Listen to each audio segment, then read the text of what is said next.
Hey guys, welcome back to the channel. This is a story about what if Naruto becomes the strongest swordsman after betrayal. Before I start, please support for more amazing content and do consider subscribing to my channel and share this video with your friends. This is written by Young Napoleon22 and link in description and support writer. Let's start the video. Ch.1. Passing the torch. Naruto sat on his knees, staring at the grave sites in front of him. He and his team had just finished their first C-ranked mission. Although certain variables inevitably upgraded it to an A rank. And now both of those variables lay buried in the earth. Zabuza Mamachi and his partner Haku. It had started out like any other basic escort mission, Naruto and his squad traveling slowly through the land of fire to get to a port that would take them to Wave Country, but then everything changed when they were ambushed by a pair of Kurigakure Chunin, known as the Demon Brothers. The battle was short, but it foreshadowed an even greater threat laying in wait for them. That threat came in the form of the Kiri's former 7 swordsman members Zabuza, Demon of the Mist and master of the silent killing technique. After a hard-fought battle, where the trio of genin were forced to face the demon alone and save their sensei, Squad 7 managed to pull out a win. Or so they thought. Naruto's Jounin instructor, Kakashi, informed the team that Zabuza had survived the encounter. The hunter ninja that had taken him out was a fake. Estimating it would take their adversary at least a week to recover, Kakashi used that time to introduce his genin to chakra control exercises. Naruto and his teammates practiced the tree climbing technique for 7 days before they were back in action and ready for round 2. That's where things got dicey. The reason being. Over the course of that week Naruto had met and made a friend, someone who taught him a valuable lesson. When you fight to protect someone, that is when you become truly strong. The young boy's words struck a chord with the blonde and left Naruto with a lot to think about. The following day they met up again, the boy was gathering more herbs like before to aid in his friend's recovery and Naruto was more than happy to help. After that, the two spent time talking before the older raven-haired boy said he needed to return home. Naruto said his goodbyes and went back to his training, hopeful that he would get to see his friend again tomorrow. That tomorrow happened to be the day Zabuza struck again and when the blonde finally arrived on the scene, the Naruto found himself wishing that he hadn't been so hopeful. Because his friend, Haku, turned out to be Zabuza's accomplice. The feeling of betrayal weighed heavily on the young Leaf Ninja's shoulders as he did battle with his former friend. Naruto attempted to get the former Mist Ninja to withdraw, make him see that they didn't have to fight, but Haku would always just reply with the same response. I want to protect the person important to me, I want to work for that person. I want to fight for that person. I want to make that person's dreams come true, that is my dream. And so they fought. But even with Sasuke awakening his Sharingan, the two genin were no match for Haku and his crystal ice mirrors. However, Haku realized that drawing out the battle any longer could result in his defeat, so with an apology to his foes, he struck. A hail of senbon rained down upon Naruto and Sasuke. It was after not feeling any pain that Naruto opened his eyes, the ones he hadn't realized he'd closed, and was greeted with a horrific sight. Sasuke Uchiha, his teammate and friend, lay at his feet covered in needles. His body leaking blood from every wound. Sasuke had sacrificed himself to save the blonde. Everything went red for Naruto after that. The blonde only remembered feeling an intense rage, almost hatred, but the events that took place after still escape him. Kakashi would later inform him of how, after subduing both Haku and Zabuza, he chopped the blonde in the neck. The next thing Naruto did recall was hearing Gato clap and then the bloodbath brought on by an angry Zabuza, who fought with only a single kunai in his mouth to avenge the recently fallen Haku. Naruto would later learn that it had been Kakashi that had done the boy in with his Rikiri. Soon after, once Zabuza had killed Gato and the people of Wave forced out the thugs threatening their village, Naruto and his team encircled the dying Mist Ninja and the lifeless body of Haku as it started, surprisingly, to snow. Zabuza spoke of just how much Haku meant to him, the boy's loyalty and his friendship, despite the swordsman's own cruel and blunt nature. Of how he wished he could follow Haku into heaven. If only so that he could tell the young ninja in person, just once, how important he really was to Zabuza. But it was not to be, and the powerful swordsman passed from the land of the living burdened with that regret. Yet through it all, Naruto Uzumaki felt more respect for Zabuza than he had ever felt for any other person in his life. I thought I might find you here, a calm voice echoed from behind Naruto. The orange-clad blonde turned his head to see the form of his sensei walking up to him. Letting out a pained sigh, Naruto replied, yeah, I just wanted to say goodbye one more time before we head out tomorrow. Kakashi looked on with his one eye as his student turned back to the 2 makeshift graves he'd constructed for the dead Kiri shinobi. Over each mound of dirt were wooden crosses made from stakes the blonde had carved from tree branches. Zabuza's blade, Kubikirabacho, thrust into the ground behind his marker. The silver-haired Jounin noticed how Naruto's gaze would linger on Zabuza's sword, as if trying to will the man back to life to take hold of it again. This surprised the elite ninja, having never seen such a look on the young boy's face.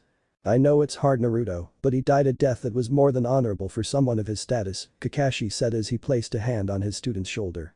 But he was surprised when his gesture was shrugged off. Naruto turned and looked into Kakashi's lone eye with one of his own as he said, "Oh yeah? And now what happens, huh? Is his name just gonna fade into the wind because I doubt Mist will put it on their memorial stone? I bet they're just gonna sweep all this up and paint him as some sort of defective weapon that they couldn't control and use him as some example of what not to be. So you're saying you care about the reputation of an enemy ninja, a man that attempted to end your life in pursuit of his own goals?" Kakashi asked in curiosity. He'd never heard of something like this happening before. Usually a ninja was all too happy to drag an enemy's name through the mud if it meant their own fame would increase. The Jounin instructor was pulled from his musings by the blonde Genin's voice as he replied. "Of course I care, Zabuza was more than just some enemy ninja. He was a person. With his own ambitions and dreams. He was also a powerful ninja who deserves respect, and just thinking about what's probably going to happen to his reputation makes me so mad." Naruto's outburst caused Kakashi to lean back a little due to the volume, but that didn't take away from the message he got. His student held the demon of the mist in extremely high regard and wished for people to remember the fallen ninja with honor. This cemented a decision he'd been turning over in his head the past few nights while the bridge was being finished. So, standing back to his full height, Kakashi turned as if to leave and said, "You know, something I learned about the 7 swordsmen of the mist is that, whenever a member falls, their blade is passed down to whoever managed to slay them. And while technically Zabuza died from his wounds, I'd say you were the one to defeat him. It was your words that changed his mind and made him put his life on the line to avenge Haku. You defeated the demon of the mist, Naruto. Ubikirabacho belongs to you now if you want it." And with that, the older male walked away, leaving a wide-eyed blonde sitting with his mouth hanging open in disbelief. Naruto closed his mouth and then swiveled his head around to return his gaze to the giant blade buried in the earth. Did he dare take it?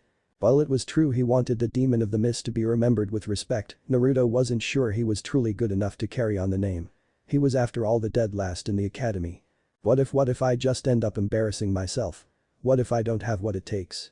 Zabuza was a true elite ninja, a master of stealth with more kills under his belt than most of the ninja from my own village, and on top of that he was as powerful as Kakashi-sensei, without using some special power. Kakashi-sensei even said that he'd need the Sharingan to battle Zabuza. Can I really reach that kind of level? It was a glint of light that brought the blonde out of his swirling thoughts. Blinking his shocking blue eyes rapidly, Naruto turned his attention to where the gleam was coming from and realized it was coming from the very sword he was debating about. Naruto noticed that it was now midday, he'd been out there all morning, and so the sun was in the center of the sky, casting its light down upon all that lived beneath it. This caused Zabuza's sword to reflect the light, catching Naruto in the eye. With his attention returned to the blade, Naruto soon found himself lost in the reflection of himself that stared back at him. For what felt like hours he stared into his own blue eyes, searching for something that he couldn't identify, before breaking the trance to look upwards towards his headband. After staring at the reflection of his headpiece, the young Uzumaki returned to looking at his own reflection. It was after another minute of silent staring that Naruto reached up and turned his headband to the side. Kakashi stood with 2 of his genin along the end of the Great Naruto Bridge. All of Wave Country seemed to be standing along the massive structure with the intent to see the team of ninja off. Now they just needed their 4th member. "Ugh, what's taking that idiot so long? We were supposed to have left hours ago, Kakashi-sensei." Sakura wailed to her superior. Beside her, Sasuke just raised a questioning eyebrow. Kakashi didn't even bother to look up from his book as he replied, "Don't worry, Sakura, I'm sure Naruto's on his way now. You know how he likes to spend time at the grave sites." "Yeah, I guess, but the mission's over and I want to go home. Not that I don't appreciate Tazuna-san's hospitality, but I just really miss my own bed." "Well, you'll be seeing it soon," Sasuke cut in, "here comes the loser now." And he was right. Through the crowd of people, each member of Team 7 could see a mop of blonde hair making its way towards them. Soon Naruto exited the sea of people and greeted his fellow squad mates. 2 of the 3 were surprised by what greeted them. Naruto stood before them, looking mostly the same, but there were 2 distinct differences. One was the fact that his headband had been turned sideways, and the other, more obvious thing, was the fact that he had the sword that belonged to Zabuza strapped across his back. Almost immediately Sakura was in his face, growling. "Naruto, you moron, what do you think you're doing with that sword? What kind of ninja robbed someone's grave?" She ended her interrogation with a fist to the top of Naruto's skull. Naruto massaged a small nod on his head as he answered his crush. "I didn't steal it, Sakura-chan, ask Kakashi-sensei if you want, but I heard what you said about wanting to go home, so maybe we can talk about this later," he said in a subdued tone. The pink-haired girl was a little taken back by the low, tired voice her usually loud teammate spoke with. She eyed him with concern for a moment before turning to her sensei and then saying, "You're right, I do want to go home, so let's just go." With that, the foursome made their exit from Wave Country, leaving behind a cheering crowd and taking with them each their own set of memories. The trip back to Konoha was uneventful. No ninja hiding in puddles waiting to attack. And while Sasuke was busy flashing his newly acquired Sharingan on and off, with Sakura complimenting the Uchiha on how powerful it made him look, Naruto remained silent. As he sped through the trees, the blonde's mind was continuously going over his decision to take up Zabuza's mantle. While he'd decided that it was what he wanted, he still had to think about how best to go about it. More specifically, what he'd need to work on to be a worthy successor. Naruto knew that his taijutsu needed work, he only knew the basics of the academy style, and even then he'd skipped classes, so there were definite holes in his stance. The blonde thought back to the rogue ninja style and how he incorporated not just punches, but kicks, elbows, and even his sword into his attack patterns. Next he thought about his repertoire of ninjutsu. At the moment Naruto counted that he had 3 combat jutsu and 1 ineffective technique that, if he was going to take this seriously, he would need to throw out. So that leaves me with the henge, kawarimi, and my cage bunshin. The blonde deduced. If I really want to do this, I'm gonna need to seriously step up my game. Zabuza used some pretty high-level techniques, and then there's his hit-and-miss jutsu. Problem is, where am I gonna get somebody to teach me it? Figuring he'd deal with that later, the blonde then turned his thoughts towards his speed and strength. One he lacked, the other needed work. Naruto hadn't even been able to keep up with Zabuza's movements during their first encounter, the man moved so fast it was mind-boggling. Then there was his strength, made obvious by the way he easily handled his large executioner's blade with just one hand. Whereas Naruto was forced to use both just to pull it from the ground. Naruto knew he probably had the highest physical strength among his graduating class, having spent many nights conditioning his body, but he knew it wasn't going to be enough if he was to become the new demon of the mist. That's another thing Naruto thought to himself, am I still the demon of the mist if I'm a ninja of the hidden leaf? Was Zabuza's title based off his village or his jutsu? Shaking his head, the blonde decided that, even if the title was originally coined from the man's village, he would make it based off his use of the technique itself once he found a way to learn it. Naruto recalled only actually seeing Zabuza do it once, and unfortunately that wasn't enough for him. Suddenly Naruto's eyes widened with inspiration as he remembered an impromptu lesson he'd received on the battlefield about the Uchiha clan's special taijutsu. Turning his blue-eyed gaze in the direction of his Jounin instructor, Naruto remembered that behind the man's slanted headband was one of those famous copy wheel eyes. And he'd seen Zabuza use the technique he wanted to learn. With plans to speak with his sensei after reporting in to old man Tsurutobi, Naruto settled down and relaxed the rest of the trip home. So your C rank turned into an A rank, and yet you continued on, knowingly putting your genin in danger. Hiruzen Tsurutobi, the Sandaime, asked the Jounin in front of him. Kakashi nervously scratched behind his head as he replied. Well, I asked them if they wanted to return home, but each of them was hellbent on aiding the people of Wave. They said something about not being able to turn away from a country in need, it was really quite noble, Lord Hokage.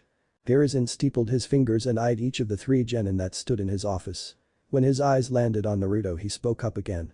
And is the reason you've brought the famed head cleaver home, so that you could collect the bounty on Zabuza's head? The old man hid his surprise when the blonde shot him a disgusted look. As if such a thing were a form of blasphemy. Naruto opened his mouth to speak, but Kakashi beat him to it. Actually, Lord Hokage, Naruto thought it'd be interesting to learn how to use the sword. He saw the way Zabuza almost defeated me with it and figured if he could get as good he'd be that much more likely to take that hat from you. The elderly Kage eyed his Jounin suspiciously but didn't say any more on the subject. Instead, he let out a sigh and said, very well then, mission accomplished Squad 7, you may pick up your paychecks tomorrow after we've recalculated the amounts to hand out. For now, you are dismissed. After bidding goodbye to their leader, the members of Squad 7 left the Hokage's office and began exiting the building.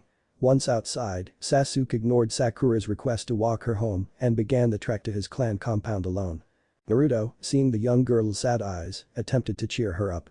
Hey Sakura-chan, if you want, I'll walk you home after I'm done talking to Kakashi-sensei. The sadness in Sakura's green eyes quickly turned to annoyance as she turned to look at her other teammate. Naruto Baka, how many times do I have to tell you, I don't want to go out with you, and I don't want to spend time with you outside of team stuff. You're annoying. But that the young Kunoichi huffed and walked off, leaving Naruto to slump a little in defeat. Sighing in resignation, the blonde turned his attention to his sensei, who had stopped and waited after hearing that his student wanted to talk to him. Naruto then asked, Kakashi-sensei, your eye can copy pretty much any jutsu, right? Peering over the top of his book, the silver-haired Jounin regarded his student with a curious brow. Just about, yeah, unless it's a technique tailored specifically for that ninja. Like Haku's mirrors. Why? Because I was hoping you were able to copy Zabuza's hidden miss jutsu and that you could tell me how to do it. The older man was a little shocked at his student's request. What he'd said back in the Hokage's office was actually pretty close to what he thought was the truth. Leaving out the admiration Naruto had for Zabuza for obvious reasons. So the fact that he asked to learn one of another village's signature jutsu threw him off. Eyeing the blonde cautiously he asked, I did actually, why, what do you want with it? Your genin student asks you for help and your first instinct is to question him. Naruto asked with an attitude. It is when I don't see any reason to teach him what he wants to know. Naruto turned his eyes away for a few moments, mulling over whether or not to reveal his true intentions, before finally looking to Kakashi again. I want to become the next demon of the mist, but to do that, I need to know the technique that helped make Zabuza so famous. Now Kakashi's eye was wide, his eyebrow disappearing into his slanted headband. His masked mouth hung open in shock before he replied. Then Naruto, do you understand what you just said? Do you understand what it means to take on that mantle, because I don't think you do. The blonde in question just lowered his head, blue eyes hidden by shadows as he answered. Actually, I do.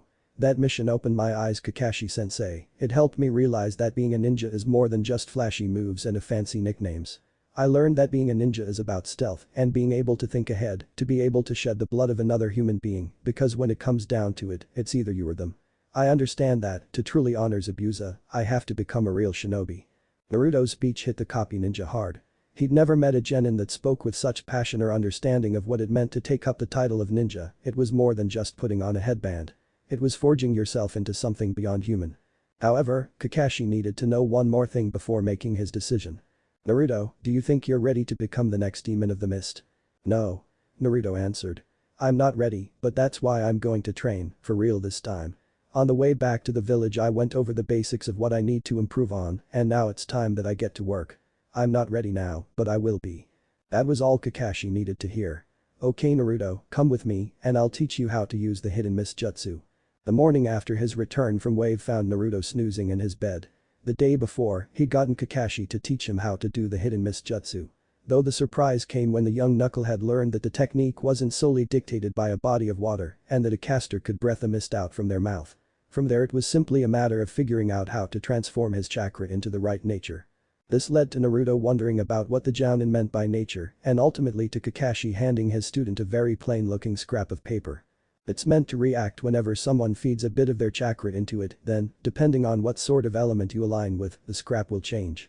Go ahead and try it first, and then I'll explain what your result means. The last two Uzumaki quickly discovered that he was actually a wind type, which disappointed him at first, but those feelings were mollified by Kakashi, explaining that such a thing didn't mean he couldn't use other techniques. Just that it would take more effort to do so. Case in point being the fact Naruto had already managed to perform Zabuza's famous technique. And while the blonde was put out that he'd probably never learn the fireball jutsu that Sasuke loved to show off, he was glad to know that his massive reserves would help turn the hidden mist jutsu into an impenetrable shroud that not even the Uchiha's legendary eyes could see through. It was a small comfort, but it was the first step on the long road to his goal. Afterwards, Naruto had gone to Ichiraku's to regale the father-daughter duo of his time in Wave. It was on the walk home that he noticed the looks he was getting. Now Naruto had grown used to being looked at, mostly in disgust or anger, but this time the citizens looked at him with confusion and a little bit of fear. Or rather, they looked at his sword with fear. Naruto knew the civilians didn't understand the true nature of the blade, so he guessed they were just afraid that he had it. This made Naruto scoff. After returning home he completed his workout and then went to bed. He had a busy day tomorrow. The following morning, letting out a yawn, the young genin rose from his bed ready to begin the day. After finishing his morning routine the blonde went to get dressed. And then he stopped. As he looked at himself in the mirror Naruto realized something. His wardrobe needed an upgrade. The blonde thought about how he'd seen not only Zabuza dress, but Haku and Kakashi-sensei as well. All three of them wore darker neutral colors that helped keep them hidden in their environment. Staring at his reflection in the mirror, at his orange pants and his orange jacket yet to be zipped up revealing the black shirt underneath, Naruto cringed. I can't strike fear into my opponents looking like this. But where am I gonna get new clothes? Everywhere I go the people won't sell to me unless they don't know it's me they're selling to. Setting up his hands in the proper sign, and then a puff of smoke later, Naruto was replaced with a young brunette boy with green eyes, dressed in basic civilian clothes. It didn't take long for Naruto to find a store that sold shinobi items. Being a ninja village meant that many of the stores catered to that group of clientele. With a ringing of the bell atop the door, the disguised Uzumaki made his way inside a store that looked promising. When the young woman behind the counter didn't say anything, Naruto had to hold back a grin at how successful his plan was turning out. Why hadn't he thought of this before? Scanning the shop looking for his section, the former blonde noticed that there were two women by the dressing rooms talking. The first one he recognized from the academy. She'd been a guest speaker in their Genjutsu class. Kurina Yuhi, if memory served right. She was beautiful, something Naruto could see even with his crush on Sakura. She had shoulder-length raven black hair and piercing red eyes that were shadowed with liner. The older Kunoichi was outfitted in a thigh-length dress that was a mixture between a kimono and medical tape. One of the sleeves had been torn away, and this showed that her entire arm, from bicep to fingertip, was wrapped in bandages. Naruto could see mesh armor underneath from the neckline of her dress. Kurenai wore standard shinobi sandals, and her headband was used to keep her hair out of her face. Turning his gaze over, Naruto was met with the sight of another beautiful young woman. This one Naruto hadn't seen before. Her hair was purple and tied back in a fanning ponytail. Her eyes were light brown and were pupilless, but that only added to their look in Naruto's mind. The Kunoichi was dressed in a tan trench coat and a mesh shirt, her lower body barely covered by her burnt orange skirt. Naruto saw that she also wore shin guards, along with the standard shinobi sandals. Apparently, he'd been staring too long, because the purple-haired woman turned her eyes on him and said, "Hey kid, why don't you take a picture, it'll last longer." This snapped Naruto out of his stupor, and shaking his head to clear his mind answered, "Sorry, I didn't mean to stare, I just got caught up in checking out two hot women, there's no need to deny it, but next time remember the golden rule. Glance and turn." Otherwise here Naruto lost sight of her until he felt cold steel pressed gently against his cheek, "You may just get hurt." Swallowing the lump in his throat, the disguised Uzumaki nodded before saying, "Lesson learned, again, I'm sorry for staring." Anko pulled away from him and patted him on the shoulder. "Good, sorry if I scared you. I just feel it's my duty as a woman to curb any early signs of perversion, so that there are at least a few decent men in the world, you know." Anko, enough, if you keep antagonizing the kid I won't treat you to dango and you'll have to buy it yourself." Kurenai cut in, taking pity on the young boy. This got the other Kunoichi's attention quickly. "No. Okay, I'll stop, just anything but that." Smirking in satisfaction, Kurenai said, "Good, then let's go, we've been here way too long and you haven't even bought anything." As she followed her raven-haired friend out the door, Anko muttered, "Of course I didn't, we were there for you, remember?" Once he was alone again, Naruto shook his head in amusement before turning his attention back to the matter at hand. Outfitting himself like a true shinobi. While Naruto perused the racks of clothing back in the store, Anko and Kurenai walked down through the streets, heading for Anko's favorite shop. It was a few minutes before the purple-haired Kunoichi spoke up, her voice laced with curiosity. "Was it just me, or was that kid back in the store wearing a henge?" "No, I noticed it too." Kurenai replied. "That's weird. You have any idea who it could have been, or why they might have been doing it?" Kurenai shook her head. "I'm really not sure about the why, but I have a good guess as to who." This interested Anko, "Really, who was it, and how do you know?" By this time they'd made it to the dango shop and both women sat down at the bar. While the T&I specialist motioned her order to the man behind the counter, Kurenai answered her question. "I'm pretty sure it was Naruto Uzumaki." Anko's face crinkled in confusion, "The brat your little Hyuga girl's got a crush on. How do you know?" "He's one of only a handful of people with a chakra signature as noticeable as the one he's got. The others being Lord Hokage, Kakashi, and Guy. And I don't see any reason they'd be using a transformation jutsu to go into a clothing store." "But why does the kid need to sneak into a clothing store?" Anko asked around a mouthful of the dumplings that had just been handed to her. "Because many of the villagers don't get too happy when he enters their shops. At least that's what Hinata's told me from watching him." The rest of their time together, Anko's face would remain scrunched in thought. Inside one of the changing stalls, Naruto had undone his disguise and was checking himself in the mirror. His torso was covered in a sleeveless black hoodie zipped to the top. His lower body was hidden away underneath a pair of black cargo pants. With his kunai and shuriken holsters strapped to his thigh and hip respectively. On his feet were the regulation sandals, and his wrists were taped. His headband was tied around his forehead but remained turned to the side, and finally, Naruto had wrapped white medical tape around the lower half of his face. The blonde turned from one side to the other, taking in his new look before grinning in satisfaction and changing before replacing his henge. After that was done, he gathered his clothes and proceeded towards the register to check out.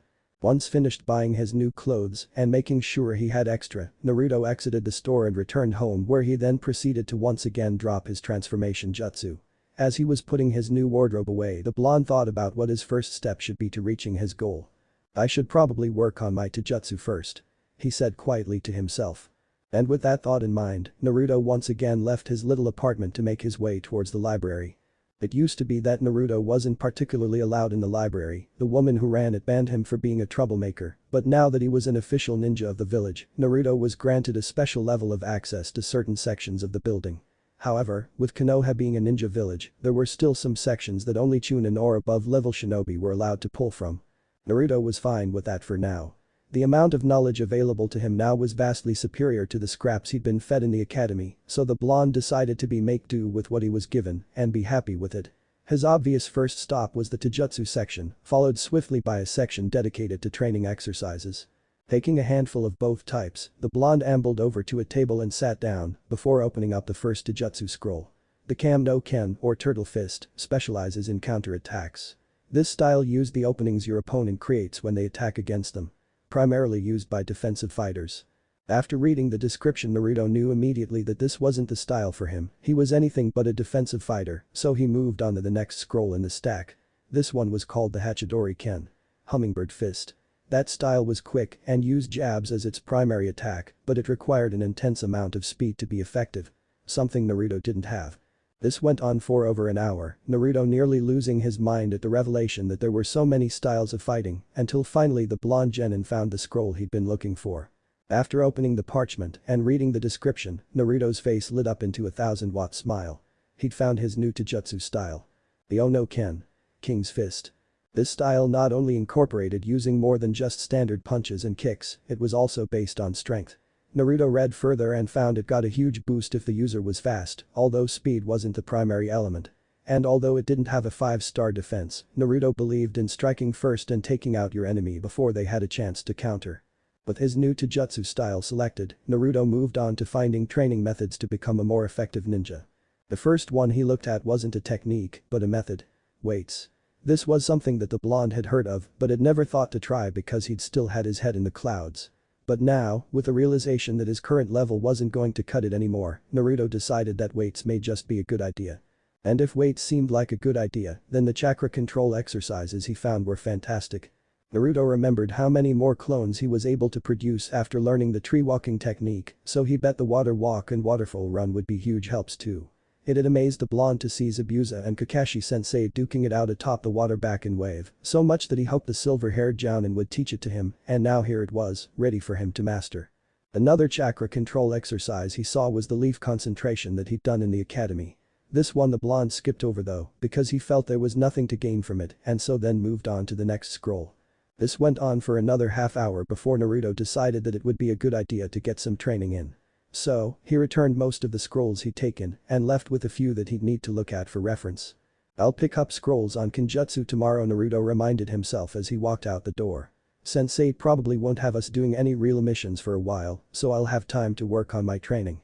I can also pick up my weights too, because if this is anything like the tree walking exercise, I'll be spending all day training. As he moved through the busy streets, Naruto wondered if it was okay to leave Kubikirabacho alone in his apartment. Because while no one really bothered him, there had been a select few that took it upon themselves to trash his home when he was younger. But then Naruto shook that thought from his mind. He was a ninja now, and no civilian was stupid enough to mess with a member of the village military. No matter how they felt about him. It took him about another half hour to walk to the training ground Kakashi had taken them to for their bell test. Naruto had chosen this particular place to train because it had a large body of water for him to practice water walking on, as well as trees to hone his tree walking technique when he had time. Once arriving, the blonde was quick to get to work. Stripping away his new shirt, the blonde sat down on the grass and reread the water walking scroll. It explained that, to perform the technique, the user needed to emit a constant stream of chakra from the bottom of their feet and then use the repellent force to walk across the water's surface. Naruto also noticed that the scroll mentions that walking on water is more difficult than trees because the amount of chakra needing to be emitted changes constantly. After reading through the instructions, Naruto walked over towards the large lake. Closing his eyes and setting his hands into the ram symbol, the blonde proceeded to take a single step out and place his foot on the surface of the water. When he went to put pressure on it, he sank. Feeling his foot get enveloped in cold water, Naruto pulled his leg back and grimaced. Well damn, I guess this needs more chakra than the tree walking. Alright then, let's go for round 2. An exhausted Naruto lay flat on his back under the late afternoon sky. He'd been practicing his new chakra control exercise for hours, and the sky was beginning to take on a fiery orange hue. An hour before, Naruto finally managed to keep himself above water for a grand total of 3 minutes. After his success, the blonde took to using the next hour for physical workouts so as to better condition his body. "I'm beat the nine tails," Jinchuriki thought to himself. "It must be this water walking thing really is tough, because even walking up trees didn't wear me out this bad." Deciding it was a good time to head home, Naruto pushed himself up onto his hands, grabbed his discarded hoodie, and stood up. Swaying a little from the constant fluctuation of his chakra, the blonde put his top back on and then turned his head when he heard a noise. Naruto sighed when he noticed a badly done disguise being held up against one of the trees. "Konohamaru, I know it's you. Your stealth sucks, remember?" The tarp fell and revealed a young boy dressed in a yellow t-shirt, gray shorts, a blue scarf, and a pair of green goggles. "I'd expect nothing less from my greatest rival, way to see through my cover, Naruto Niasen. Not that I'm not happy to see you, but was there something you wanted, Konohamaru, because I was just about to go eat and head home."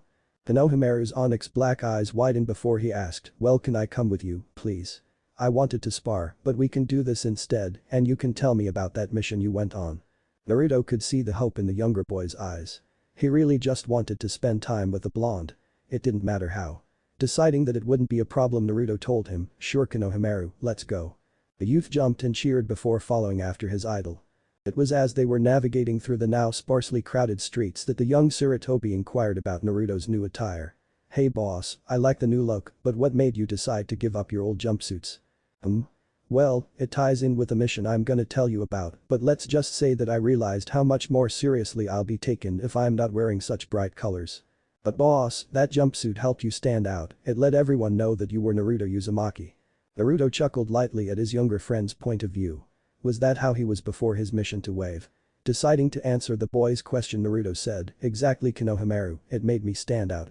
Being a ninja, I need to be able to blend in, be stealthy, and I can't do that if I'm wearing bright orange. Like how you won't be very effective wearing yellow." At that moment, the blonde noticed they'd arrived at the ramen bar, so he and his shadow took their seats and ordered. Once that was done, Naruto turned to Konohamaru and began to retell his adventures in Wave Country. Throughout the story, the young academy student flashed through multiple different emotions. He thought about how cool it must have been to have gone beyond Konoha's walls, felt surprised to hear about how his idol had froze up against the demon brothers, and he also felt pride when Naruto told him of how he'd outsmarted a jounin. By the end of the tale, their food had arrived, so both of them turned to enjoy it for a few bites before the younger boy said, "Wow Naruto, that sounds like it was dangerous. I can't believe you managed to get one over on a jounin, you're amazing." Naruto smiled, although with his new look you could only tell by his eyes unless looking closely, and said, "Thanks Konohamaru, but I didn't do it alone, although next time I'll be sure to be more helpful. That's what I was doing out at the training grounds, I need to get a lot stronger." "Oh, hey, can we spar tomorrow? We can meet up where I found you earlier and you and I can duke it out. How's that sound?" At first Naruto was going to agree just because he knew how much the younger boy missed him, but then he remembered that Konohamaru was an academy student and tomorrow was Wednesday. Konohamaru, don't you have class tomorrow?" For a brief moment the youngest Sarutobi's face became a mask of sadness, but then it brightened as he replied, "Well yeah, I do, but I can skip it and we can hang out instead." But the blonde Uzumaki was already shaking his head no when he saw the confused look on Konohamaru's face. He elaborated, "Actually, I want you to go to class tomorrow, okay? But Naruto Niasen, you used to skip class all the time, what's the big deal if I do it?" "I skipped class because nobody cared if I went, it didn't matter whether I showed up or not because everybody was happier when I wasn't there. But you have people who want you to succeed Konohamaru, and if you skip school to hang out with me you'll be disappointing those people. Me included. I know the classes can be boring, but they are important even if you don't think so right now. They lay the groundwork for you to become a talented shinobi, and I want you to have the best grip on it as possible. We'll spend time together on a day you don't have class, okay?" After listening to his idol's words, the younger boy could only nod in acceptance. "Alright boss, but only because you promised we could spar when I don't have to go to school." But that the two ate the rest of their meal, telling jokes and stories, having a good time until it was time to go. Once he finished dropping off the brunette, Naruto made his way back to his apartment and after making sure his sword was still under the floorboards, collapsed on his bed and fell asleep. Ch.2 returned to the village and exam prep. Naruto let out a grunt of effort as he pushed one of his clones away and then turned to block a downward slash from another to his right. His Kubakirabacho clashed loudly with the one his clone possessed, and the muscles in his arms tensed to hold back the assault. Suddenly, Naruto's eyes widened at the feeling of being cleaved in half before the body erupted into a cloud of smoke. Both clones searched frantically for the original, unfortunately one of them was too slow and was soon beheaded by a spinning blade. The surviving clone looked on as the giant cleaver was brought down by gravity and buried in the earth. "Oh come on, I swear I had it that time," cried the original Naruto, who was hanging from the tree that he'd aimed the sword from. Looking over to its creator, the clone said, "At least it got closer, a month ago you couldn't even throw it, now you only missed a tree by like 10 feet. Naruto called back his chakra and let himself land on the ground. Pulling his weapon from its earthy sheath he replied, "I suppose you're right, and I've managed to pull off a couple one-handed swings before needing to go back to 2, so that's something right." After his clone nodded, Naruto dismissed a doppelganger with a cloud of smoke. With a sigh, the blonde replaced his blade in the strap across his shirtless back and stretched. It had been a little over 3 months since his return to the village, and, if he did say so himself, he was making great strides in his training. His physical ability had taken a satisfying jump, seeing as he'd taken to performing workouts multiple days a week, rather than just every once in a while with heavy weights. It was a routine that included a multitude of body weight exercises along with using free weights. His cardio easily coming in from the brawls he'd go into with his clones. The blonde remembered waking up one morning and being surprised at the reflection that greeted him in the mirror. With the increased strength came increased speed as well, thanks to the ankle weights he wore. Naruto dared to think he was now among the fastest genin in his graduating class. Behind only Sasuke and Kiba now if he were to have any competition. But that gap would soon close as well. Along with his physical increases came chakra strength too. Naruto could now create twice as many clones as before, and each could now create a small army of their own too. The blonde had also taken to learning how to master the Kawarimi, deciding that it was a move many ninja forgot about because of the fancier techniques, and yet it was just as effective and dangerous. But Naruto didn't stop at just fine-tuning an old trick, no, the young Uzumaki decided that adding a few new jutsu to his list couldn't hurt either. He chose to start with one he'd seen once, the water dragon jutsu. Naruto went to Kakashi for this one, recalling the man copying the technique during his battle with Zabuza. He was a little disappointed with what he learned however. Kakashi, while not against training him in the technique seeing as he'd learned the Kage Bunshin, made it a point to tell Naruto that unlike the mist technique, he would forever need a water source in order to create the dragon. While that little piece of news made Naruto upset for a while, he soon looked past it. He had practiced with the hidden mist jutsu constantly and now was able to perform the technique with ease, covering the whole of Training Ground 7's clearing in a matter of minutes. This gave Naruto hope that he could eventually do the same with the water dragon. Then, during one of his trips to the library, he found a saving grace. After team training with Kakashi-sensei, Naruto was trying to figure out how he would carry around a water source big enough for his dragon to be effective. The dragon was a mass of water simply laced with chakra to hold it together. Meaning that he would need a lot of water to make a battle-effective attack. He found it in a water jutsu scroll. Its name, the exploding water shockwave. Naruto learned that this technique was exactly what he needed. The user shot copious amounts of water straight from their mouth in a vicious torrent, and even if the initial attack missed, you now had a small lake of water to perform other water jutsu with. And to top it off, the amount of water was relative to the amount of chakra the user had to spare. It was perfect. That had been something Kakashi had informed him of after asking to learn the water dragon. The silver-haired Jounin explained that, the higher a jutsu's level, the easier it would be for Naruto to perform it because he had the chakra to pump into it. This also worked with the hidden mist jutsu because the mist was laced heavily with the user's chakra. But it also had the drawback that normal low-level jutsu would be harder to master without proper chakra control because he had to focus such small amounts into them. So, Naruto set out to learn the water-style technique and then got to work on creating his dragons. Now, 3 months later, Naruto felt good about his standing among the genin pack.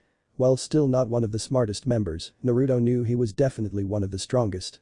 Although, he mumbled to himself as he walked towards his team's meeting spot, I should definitely work out my brain too. Zabuza was pretty clever, and he also had knowledge of foreign ninja as well as techniques. I'll need to start checking out some reading material when I head to the library now too. It was about 15 minutes before Naruto made it to the bridge Kakashi-sensei had told them to meet him at.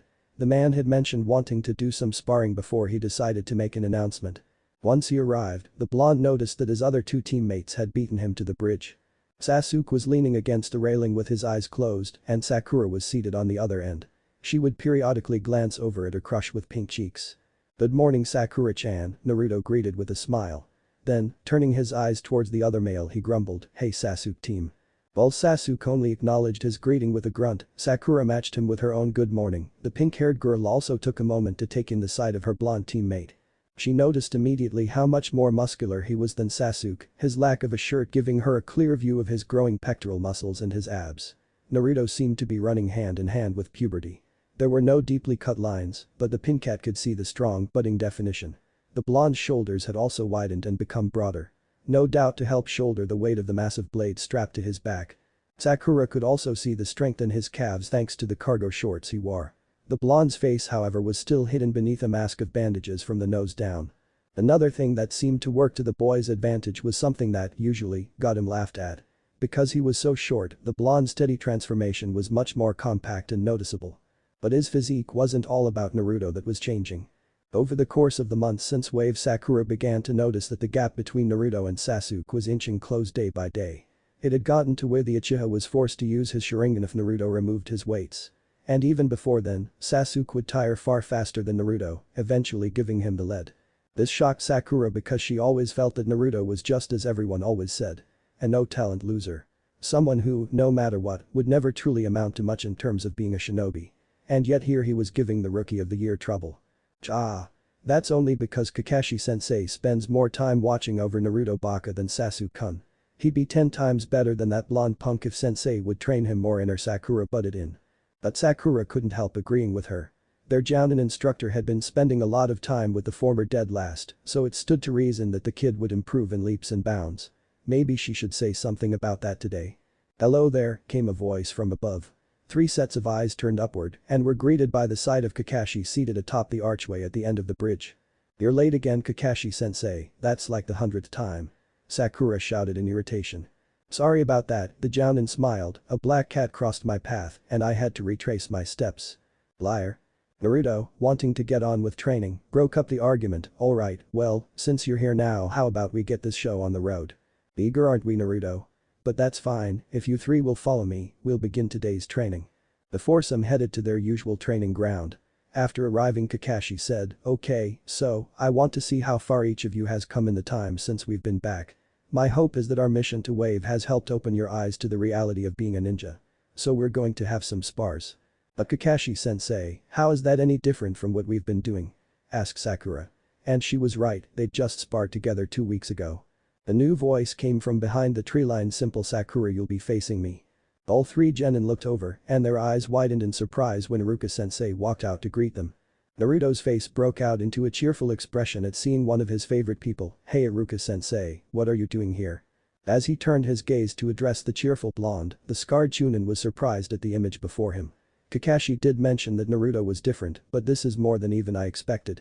Pushing those thoughts aside and deciding to just be happy at seeing his favorite student again, Iruka smiled in return.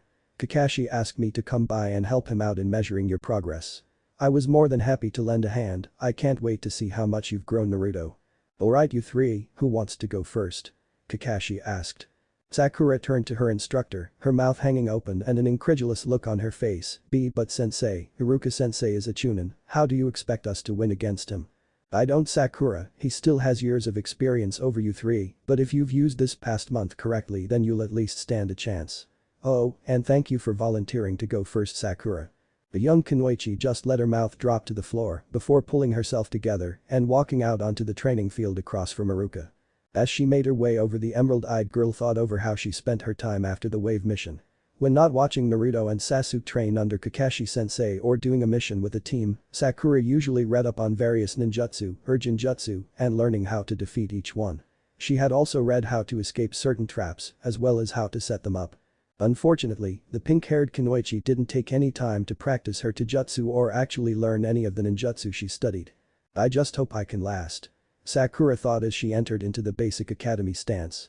Across from her, Iruka had to keep from shaking his head in disappointment. The academy style was meant solely for those who had not found a style of their own yet. Many ninja without a clan, after receiving their headband, went straight to the library and found a new one. One without so many holes. It seems Sakura may not be taking this as seriously as I'd hoped she would. "I guess we'll just have to see," the Chunin thought as Kakashi began the match. Sakura opened with a textbook maneuver. Throwing kunai to force the enemy off their feet. Following this, Sakura created 3 clones of herself and rushed forward. However, instead of avoiding the kunai, Iruka simply pulled out one of his own and deflected the knives. This left him on guard for his opponent's attack. Sakura tried to shake him up with her clones, but the Chunin could see which copies of the girl made no presence in the grass, allowing him to ignore the leg sweep and roundhouse that came at him while blocking the jab to his stomach. With her strategy ignored and her attack blocked, Sakura had to think fast. She pulled another kunai from her holster and took a slash at Iruka, only for him to grab that wrist as well. The next thing Sakura knew was pain. Her former instructor headbutted her, and with him wearing his forehead protector and hers tied like a bandana, Sakura immediately went weak in the knees from the impact. Iruka let go of the kunoichi's wrists and watched as she sank to the ground, her hand swiftly coming up to try and soothe the aching in her forehead. With a sigh, the scarred ninja turned to his superior and said, "Kakashi, what is this? She's been your student for about half a year, why is she still using the academy taijutsu and tactics? I've told her already what she needs to work on, Iruka, but it seems she hasn't listened to a word I've said. I'll be sure to spend some time whipping her into shape. Hopefully you'll be more impressed with my other two students," Kakashi replied. Sakura was quickly escorted off the field and to the sidelines, while Sasuke took center stage. The Uchiha entered into the basic stance of his family's taijutsu and waited for Iruka to come to him. Iruka knew this was Sasuke's preferred method of fighting because it allowed the younger ninja to read his opponent's moves and then react to them accordingly. This way, Sasuke could measure their speed, strength, and fighting style all in one. Well then, if it's me who's supposed to make the first move, might as well make it a good one. The pony-tailed Chunin disappeared in a burst of speed and reappeared to Sasuke's right. Iruka slid his foot behind the Uchiha's leg and then drove his arm forward in a close line to the throat. With his leg behind Sasuke's, the raven-haired youth tumbled backwards but managed to catch himself and perform a leg sweep. Iruka jumped over the counter-attack and then flipped backwards out of Sasuke's range. But it seemed Sasuke wasn't about to let him run away. The younger ninja rushed after his superior and attacked with a roundhouse kick. Iruka blocked it with his forearm and pushed it away before retaliating with a right hook. Sasuke saw it coming but couldn't move fast enough to dodge it, so he let it hit and then used the momentum to carry into an elbow attack that landed squarely in his opponent's chest. The Uchiha followed this up with a scissor kick to the chin. However, Iruka recovered faster than he'd expected and managed to grab a hold of Sasuke's ankles. From there the Chunin lifted Sasuke higher and finally slammed his back into the ground. Sasuke coughed up a bit of bile due to the harsh impact but quickly pushed past the pain and rolled backwards out of Iruka's reach. Once a sufficient distance away, the young ninja ran through a series of hand signs before calling out his attack, fire style. Great Fireball Jutsu. After Iruka easily avoided it using the replacement technique, Kakashi called for a stop to the match. "Why?" Sasuke asked. "I could still fight and I hadn't even used my Sharingan yet." Kakashi just smiled and replied, "I know, but remember, these spars are just so I can see how you've all progressed. And you've done very well, Sasuke, managing to hold your own against a Chunin after being a genin for such a short time is no easy task." Sasuke just grunted and moved to the sidelines next to Sakura, who was still nursing her wound. However, this didn't stop the girl from congratulating her crush. "Way to go, Sasuke-kun, you were amazing against Iruka-sensei. If you had used your Sharingan, I think you may have beaten him." But the raven-haired youth ignored her, choosing instead to focus on the next match. Naruto had gotten significantly stronger over the last few months, and Sasuke wanted to know how the blonde would stack up against a Chunin now. Would he do better than Sasuke, or worse? Naruto pulled Kubikirabacho from his back and then removed the ankle weights and wristbands from his body as well.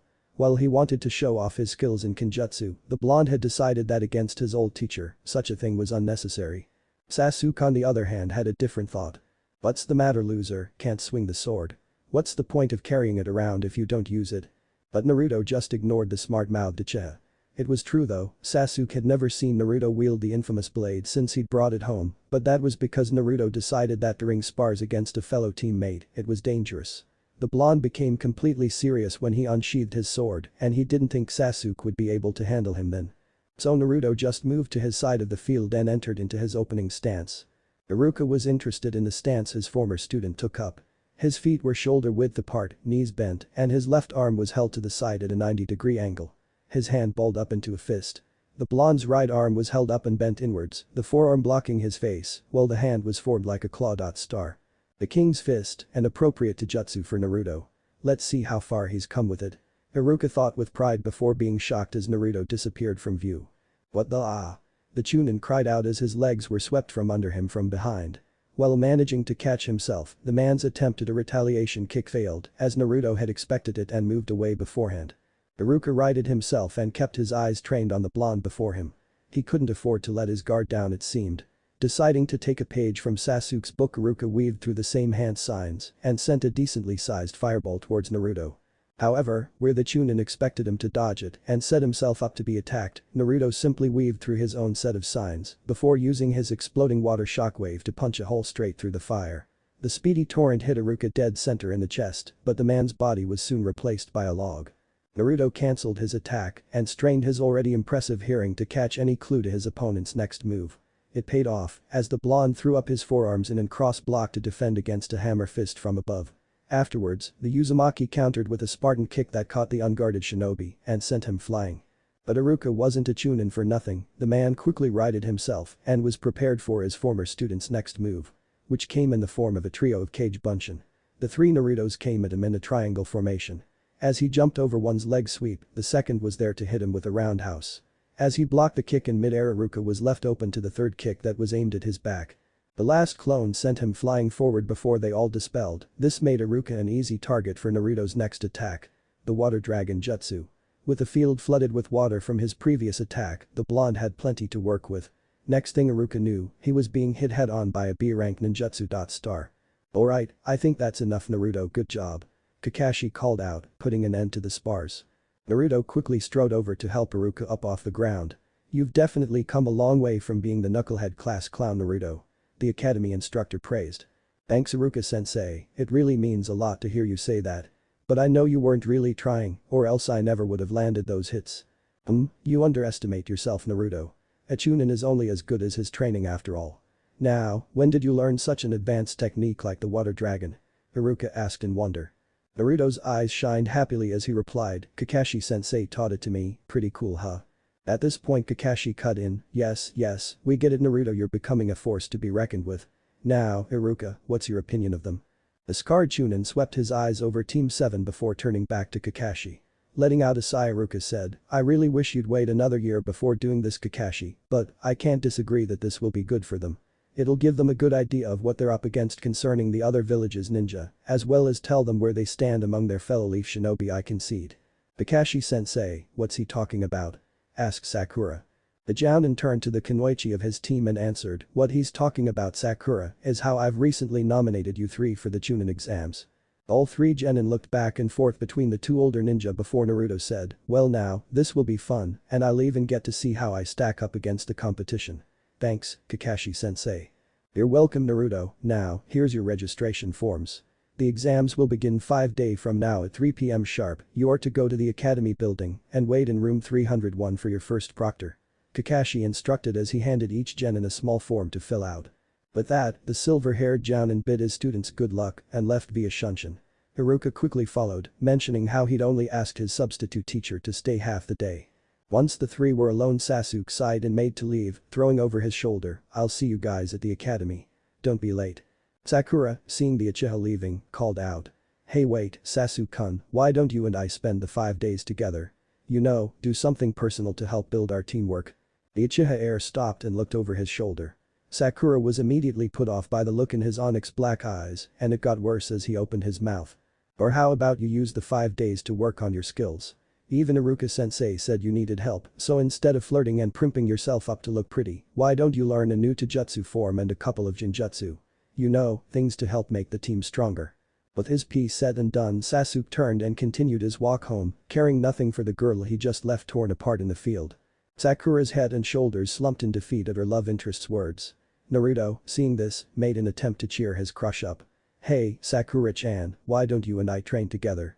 Forget about Sasuke team, he's not even that tough, heck I can already beat him.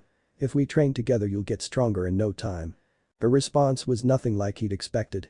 Sakura began to tremble, and while at first he thought she was going to cry, Naruto was quickly on guard when the pink-haired Kunoichi turned to him with anger in her eyes. Why can't you just back off, Naruto baka? I don't want to hang out with you. I've lost count of how many times we've been through this. Why can't you just listen? Naruto, for his part, couldn't help feeling hurt. Sure, she had said something along those lines, but the blonde didn't think she really meant them. But now, for the second time, Sakura was telling him to really get lost. Saying that she'd rather be alone without Sasuke than give him a chance. The blonde genin's ocean blue eyes lowered in resignation. He felt there wasn't even a point in asking if she thought of him as a friend, seeing as a friend would have let him down a lot more gently than Sakura had. Finally, Naruto managed to pick his eyes up and look at the pink-haired girl that still stood before him. "Okay Sakura, I'm sorry, I hear you and I won't bother you anymore. I'll see you at the exams." And with that, the blonde made his own exit, leaving Sakura to also walk home alone and his dream of them together to fade into the wind. Naruto's eyes opened slowly as the morning sun peeked through his window. As he sat up and stretched, the blonde Genin's fuzzy mind slowly rebooted from being sent into hibernation mode during the night. That's when he recalled the day before. He was entering the Chunin exams in 4 days. Immediately after this thought, Naruto's unwrapped face broke into a foxy grin and the young Uzumaki jumped out of bed in excitement. There were sure to be lots of other genin taking the test and from what Iruka-sensei said, many of them would be from foreign villages. This meant Naruto would already be able to start making a name for himself. This is gonna be great, he thought as he made himself a bowl of cereal. As he ate, the blonde thought about how he should spend the next 4 days. While at first he thought of training, the young ninja quickly discarded that thought. It wouldn't do for someone to see his skills before the test. Then he thought about how he'd made it a point to learn more general knowledge and decided to spend his time at the library. With his game plan set, Naruto finished his cereal and got ready for the day. Once his morning routine was finished, the blonde set about getting dressed. He slipped on a pair of cargos and a hooded vest before attaching his weights and weapon pouches and finishing it off by re-wrapping his face and tying on his forehead protector. After a look in the mirror and with a look of satisfaction at what he saw, Naruto exited his home. Once again leaving his sword so as not to give anything away to the competition. As he walked through the streets, Naruto immediately took notice of some of the foreigners that had already entered the village. But it wasn't hard, they had different symbols on their headbands than him after all. Many of them looked like nothing special, just your run-of-the-mill genin, but one person did catch his attention. The girl with shocking red hair. This girl interested Naruto because he'd never seen anyone with that color hair before. Sure, Sakura's was pink, but so was her mom's. Red was a hair color that Naruto hadn't ever seen on anyone in his village before. Taking a closer look at the girl before he lost sight of her, Naruto took in the glasses on her face and her unusual eye color as well. The blonde had to admit. The girl was kind of cute. The girl must have felt his eyes on her though, because she began to turn her head, which forced Naruto to look away. Lest he be caught staring and cause a scene. After he turned a corner and was out of sight, the blonde returned to his journey and headed for the library. His mind stuck on what kind of ninja would have red hair. How can there be nothing? Are ninja with red hair really not that weird? Naruto groaned as he thumbed through his fifth aisle of books and scrolls. He'd been there for almost an hour and still hadn't found anything. Maybe red hair just wasn't common in his village, but was everywhere else. As he was about to slip his latest pick back into its spot on the shelf, a flash of purple caught his eye and he turned to look. He was met with the sight of Anko entering the aisle he was in. In her own hands was a blue book and she too had a look of annoyance on her face.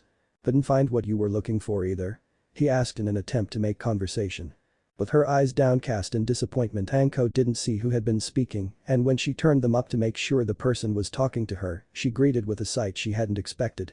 "I recognize the voice, but not the face, so is this what the Kyuubi Jinchuriki really looks like?" she thought to herself. As she took him in, Anko realized that the young teen in front of her wasn't at all what she'd been expecting. She'd heard the tales of his pranks from other members of the T&I department and while she found many of them funny, the special Jounin knew a cry for attention when she saw one. But this genin didn't look like the type to care about such things. Anko took in how the clothes looked on the now blonde-haired ninja. The vest didn't hang loosely from his frame, instead it stretched a little under his athletic torso. His arms showed clear signs of growing muscle and his shoulders were strong. Looking up at his face, the kunoichi had to force herself not to laugh. Was he taking after Kakashi now? After her quick observation, Anko decided to reply, "No, unfortunately I didn't. And from the sound of it neither did you." Shaking his head, Naruto answered, "Nope. So what were you trying to find?" "If there was anywhere else besides Konoha that sold gomadango, but there isn't." Anko replied, her shoulders slumping in discouragement. Naruto stared at her for a moment as if expecting her to suddenly tell him she was kidding, but when she didn't he asked, "Are you serious?" The annoyed look he got was more than enough proof. Anko held up the book she'd been reading, showing it to be an international food journal, and said, "Of course I am. When I'm out on a mission there's always a chance I'll end up slumming it in another village, so it'd be nice to know I can still have my favorite food away from home. But I'm finding out nobody except Konoha makes it." She growled at the end, folding her arms in frustration. Naruto didn't know what to make of the sight. Here was a woman, a kunoichi no less, that looked to be a few years older than him pouting like a child over sweets. He couldn't hold back a small laugh. They stood close enough though that Enko could hear it. Narrowing her eyes she challenged, "Oh yeah, well, what was so important that you couldn't find?" This got Naruto to immediately stop laughing. The blonde knew that his quest was just as silly, and to reveal it would be embarrassing after laughing at Anko's misfortune. However, the choice was taken from him when Anko simply plucked the yellow book from his hand and read the cover. It was deathly quiet and Naruto waited for the inevitable jibe, but it didn't come. Instead, a teasing grin etched its way onto Anko's face as she asked, "Suo, interested in kunoichi with odd hair colors huh? I guess I left a better impression on you than I thought back at the clothing store huh?" Whatever Naruto had been expecting, this wasn't it. As the special Jounin held up the book, showing off the title of legendary kunoichi with strange hair colors, Naruto's face lit up like a cherry. "What? No, it's nothing like that okay. I saw this girl from another village and she had red hair, so I wondered if that meant anything special. That's all, really," the flustered young teen explained. At this Anko's playful smile broke down into a pout. "What, am I not good enough for you Gaki?" She couldn't really see it, but Anko was sure the blonde's mouth was wide open. Unable to keep up her charade, the special Jounin broke out into laughter as she slipped the two books back onto the shelf, not caring if they were in the right spot. The older woman's laughter broke Naruto out of his stupor, and then he pouted as he grumbled quietly to himself. After getting a hold of herself, Anko patted the younger ninja on the shoulder and said, "Aw, don't get all upset on me now kid, I wasn't serious. Besides, there's a height requirement for anyone who wants to make a move on me." Hearing the barb at his lower than average height, Naruto's expression swiftly molded into one of fierce annoyance. "Yeah, well, you're too tall wait," the blonde stopped, suddenly remembering something, "how did you know it was me at the store?" Anko met his curious stare with a smirk as she answered. "My best friend is the village's leading expert in genjutsu, she spotted your henge from across the store. I suspected something, and when I asked her about Kurenai told me it was you. Apparently you have an easily recognizable chakra signature." That last part interested the blonde genin. Chakra signature, he thought. What was that? But before he could ask her, Anko looked at the watch on her wrist and said, "And speaking of Nai-chan, I'm supposed to meet her after her team's meeting. I'd better go now, she's such a pain when I'm late, see you later shrimp." But that the purple-haired woman left in a swirl of smoke, leaving Naruto alone. While slightly discouraged he couldn't ask about chakra signatures, the young Uzumaki quickly remembered he was in a library and headed off to the shinobi section to find a scroll on the subject. As Naruto studied up on his newest interest, Anko appeared along the branch of a tree that overlooked one of the Leaf's many training grounds. This one in particular was being used by the members of Team 8. Standing off to the side was her friend, Kurenai Yuhi. The older woman's attention was concentrated on the two students that were currently sparring. One was a young male. He wore a gray hooded jacket with fur lining all its openings. He was a tanned young teen with feral features and triangular tattoos on his cheeks. This young genin was Kiba Inuzuka. Kiba's opponent was a young girl. She too wore a hoodie, though hers was a cream color and significantly baggier than her male teammates. The young kunoichi had a head of dark blue tinted hair and fair skin. But her most recognizable feature were her eyes. This young girl had a pair of pupilless lavender eyes. She was Hinata Hyuga. At the moment Kiba and Hinata were each attempting to overcome the other's defenses, though Anko could see that it was only Kiba who was really trying. So, while Hinata was doing a good job of holding her own, she was slowly being defeated. Anko shook her head, not able to understand why such a promising kunoichi was so hesitant. However, as she turned her attention back to Kurenai to see her reactions, Anko wound up locking gazes with her fellow jounin. Smiling, the purple-haired woman dismounted her perch and walked over to Kurenai. Throwing up her hand in greeting she said, "Hey, how's the training going?" The red-eyed jounin nodded in greeting before turning her attention back to her students and asking, "Why don't you tell me? You were just watching them." "Yeah, you noticed that huh? Anyway, what's the deal with your kunoichi, she's barely even trying against her teammate. Is she sick or something?" Kurenai shook her head, letting out a sigh as she replied, "No, that's Hinata. She's not very confident in her ability to be a ninja, and unfortunately it's to the point where she second-guesses every move she makes. Resulting in what you see here." As she explained it, Hinata was being brought down by her enthusiastic opponent and soon found herself lying flat on her back, having had her legs knocked from under her. But that Kurenai called out, "Okay you two, that's enough for today, you guys can head home. Be sure to come to the meeting on time tomorrow. I have something important I want to discuss with you." As they were leaving, Kiba eyed his jounin instructor and asked, "What about Shino? He couldn't make it to practice today, how's he gonna know?" "When Shino informed me he wouldn't be here today, I explained that we'd be meeting tomorrow as well, and I expressed the same desire for promptness as I did with you. What I have to say tomorrow is important." The explanation being good enough for him, Kiba exited the clearing after waving goodbye to his female teammate. Hinata, muttering a quiet goodbye of her own, also left the training ground. Once the genin were out of earshot, Anko looked over to her friend and asked, "So you're really gonna enter them into the Chunin exams?" As the two women made their own exit, Kurenai replied, "Yes. They may just be rookies, but I have faith in their ability to succeed. Each of them shows great promise as a shinobi, and I truly believe they have a chance of doing well in the exams." "And how do you think they'll do against the other rookie teams?" Anko asked, her mind conjuring the image of the blonde she'd just left. "There aren't too many I'm worried about. Aside from Sasuke Uchiha and Shikamaru Nara, I don't think my team has any real competition. The other 6 just aren't up to par yet. I really can't believe Asuma and Kakashi think their teams are ready for the exams." Anko eyes the elder Kunoichi curiously, as the woman's slightly arrogant tone was unlike her, but decided the woman knew her students better than the special jounin and just had faith in their abilities. Naruto walked through the streets of his village, not really having a destination in mind, merely enjoying the lively activity and the nice weather. He'd spent a few hours at the library, studying up on chakra signatures and then researching the different hidden villages. While Konoha's knowledge wasn't very extensive, those places not being very open with their information, Naruto did learn a little bit about the different types of ninja there were in the world. While some of it had been boring, the blonde never having been one for book learning, Naruto forced himself to concentrate on the pages and the information written on them. No one would take an uneducated shinobi seriously, and the blonde couldn't afford anything less. Now, with the studying put on hold, Naruto just let himself wander. It was as he walked through one of the empty streets that Naruto heard a shuffling sound behind him. The spiky-haired ninja looked back and was met with the sight of a crudely done disguise in the shape of a rock. A square rock. Letting out a disheartened sigh, Naruto called out, "Really, Konohamaru? When have you ever seen a rock shaped like a perfect square, especially one with eye holes? You always manage to see through my disguise, boss." A voice called out under said garb before the box erupted into a large cloud of colored smoke, revealing 3 young academy students. The first was Konohamaru. He'd gotten rid of his long scarf and wore a dark green shirt with brown shorts. A vast improvement from his yellow and white attire. To the boy's right was a young girl. She had her orange hair done up into 2 very large pigtails. She wore a red t-shirt and brown shorts.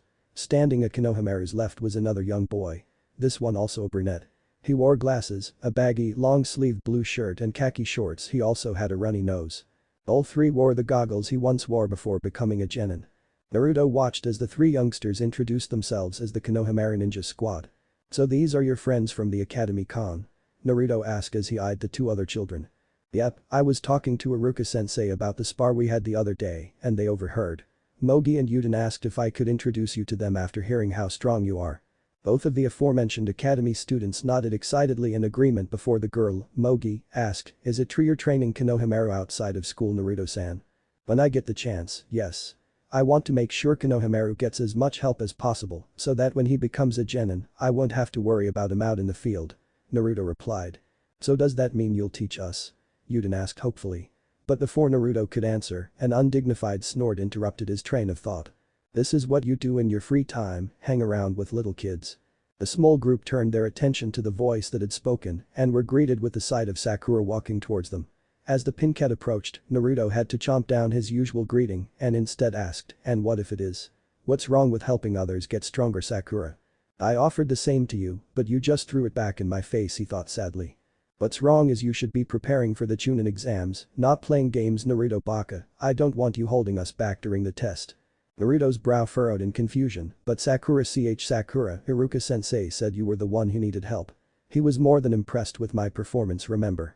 While Naruto hadn't meant for it to be taken as an insult, merely a pointing out of fact, Sakura took it as a bar better skills. And coming from Naruto, the class clown, that was unacceptable. "What do you know, dead last, if you weren't always pestering Kakashi-sensei, then maybe he'd have more time to train me and Sasuke-kun." But before Naruto could respond, Konohamaru's voice rang out in a whine, "Man, Naruto Nyasan, is this what you have to put up with all the time? I think I'm gonna blow an eardrum if she keeps this up. What is she, some kind of harpy?" Naruto never got to ask where the young Sarutobi even heard that word before because Sakura's anger skyrocketed at the insult. "What did you just call me? Ah. I'm gonna pound that little runt." Inner Sakura raged along with her. As she made a move to grab Konohamaru, the young boy managed to slip away and then he turned and ran, with Sakura hot on his heels. Naruto just sighed and, looking to the remaining 2 kids, said, "Well, we should probably go after them." Come on, and if she hasn't killed him I'll spend some time helping you guys train. It wasn't long before they found the two, but when they did, Naruto's eyes immediately narrowed in anger. After turning the fence corner, Naruto and the two children found Konohamaru being held up by the throat, while Sakura stood off to the side trying to stammer out an apology. Naruto took in the guy holding his friend hostage, but wasn't very impressed with what he saw. The guy, obviously a ninja, was tall. He was dressed in a black baggy suit that covered his entire body, and his face was lined with purple paint. On the guy's back was a wrapped bundle of cloth that had what looked to be a tuft of brown hair sticking out from the top. "Put him down, Kankuro, I don't feel like getting into trouble just because of your stupidity," a female voice said. This drew Naruto's attention to a girl that stood behind the now named Kankuro. She, like Anko, wore a full-body mesh suit under her clothes, which consisted of a lavender battle dress tied at the waist by a crimson sash.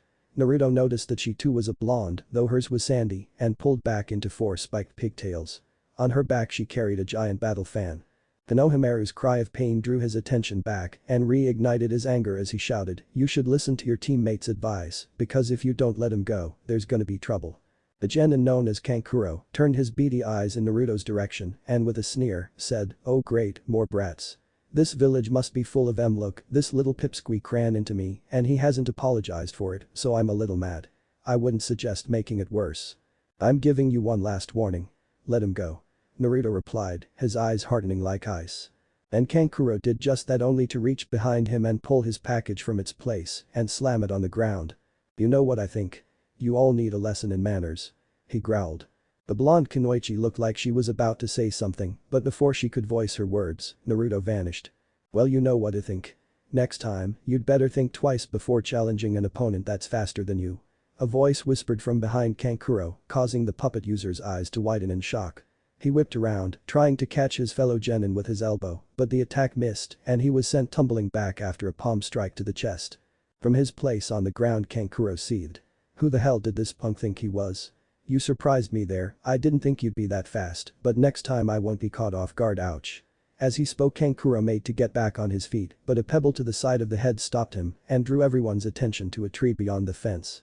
Sitting up on one of the branches was Sasuke, juggling another pebble in his hand. "You guys are a long way from home and way out of your league," the last Uchiha warned before crushing the pebble in his hand. Looking between the two Leaf Shinobi, the sandy blonde smirked to herself. "Well, if nothing else, at least the Leaf Village guys are better looking than the ones back home." But the smirk soon turned to a look of fear as she sensed him. "Kankuro, get up and stop embarrassing yourself, you're a disgrace to our village." A raspy voice echoed through the area. While Sakura and the children couldn't seem to find the person, Naruto followed the two foreign shinobi's line of sight to the tree that Sasuke was seated on and couldn't hold back his surprised look at what he saw.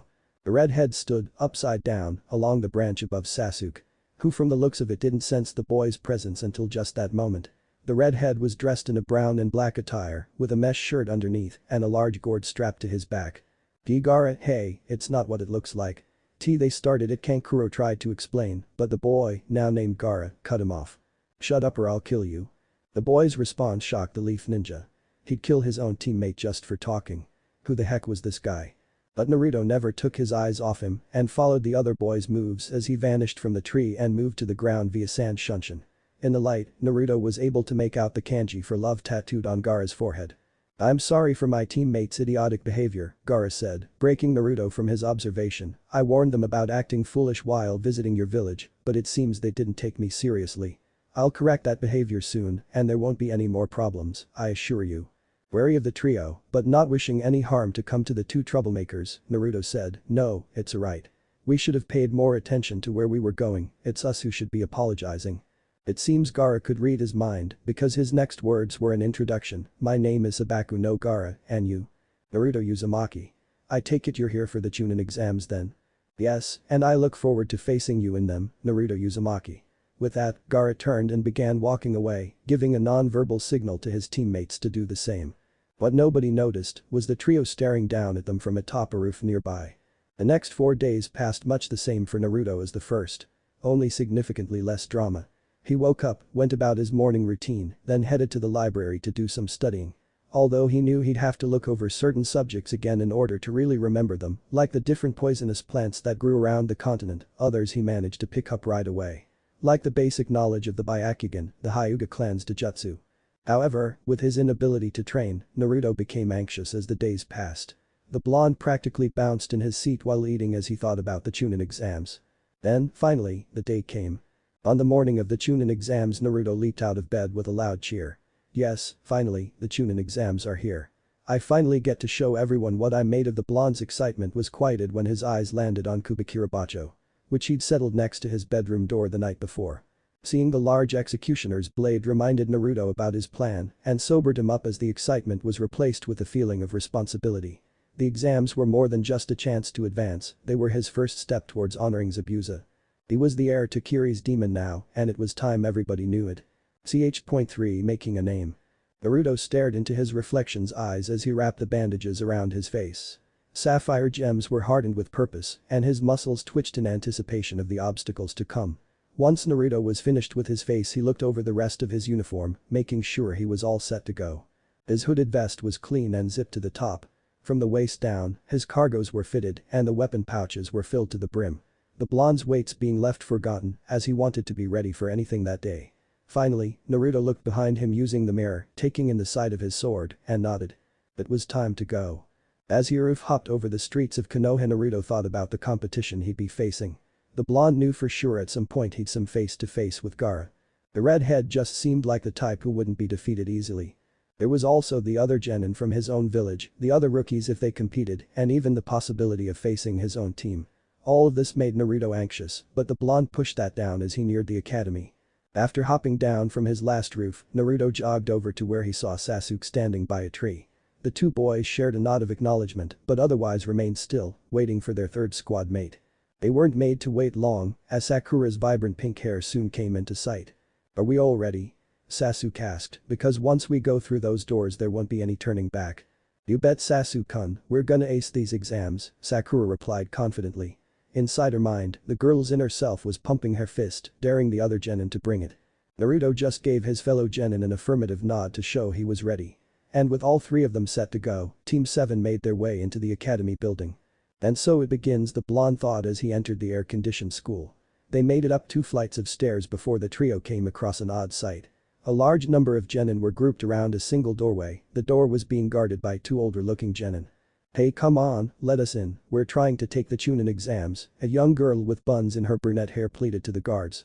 One of them, a guy with squinted eyes, scoffed and replied, "Feh, you all should be thanking us. We've tried taking the Chunin exams multiple times, and even we haven't succeeded yet, you all should just go home and wait till you're older."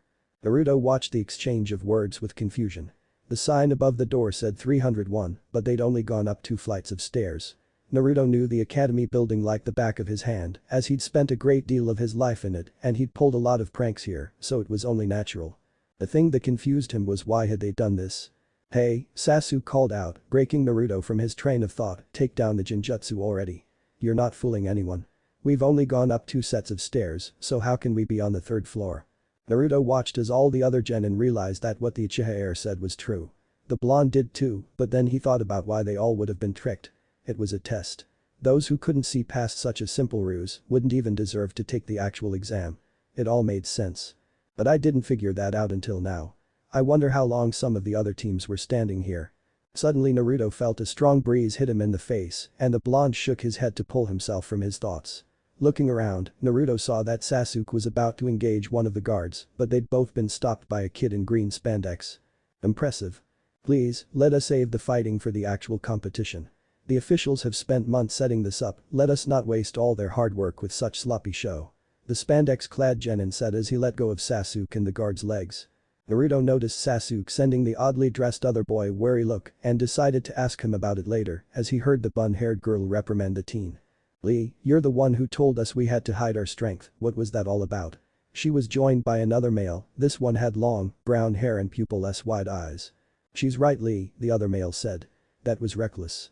The now identified Lee just sighed and answered, "I know," but Lee's eyes traveled over toward Sakura and Naruto immediately took notice of how the boy's face took on a distinctly redder hue. Like lightning, Lee was standing in front of the pin-haired Kunoichi and Naruto finally got a real look at his competition.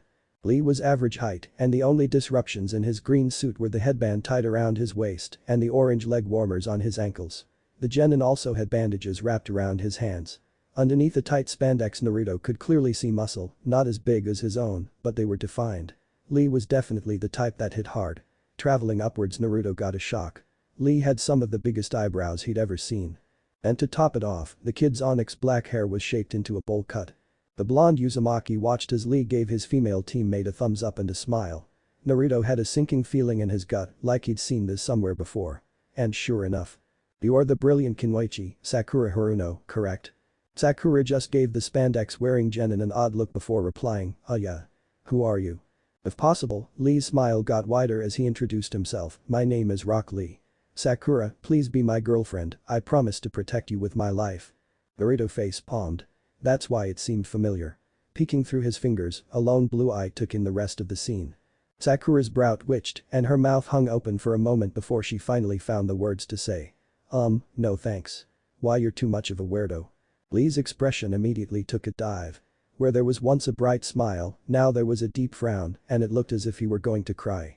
However, before he could plead his case any further, Sasuke stepped in and said, "Sakura, enough, let's go." "He's right, Lee, we need to," the bun-haired girl started to say. But then her chocolate brown eyes landed on Naruto, or more specifically his sword, and she swiftly strode over towards him.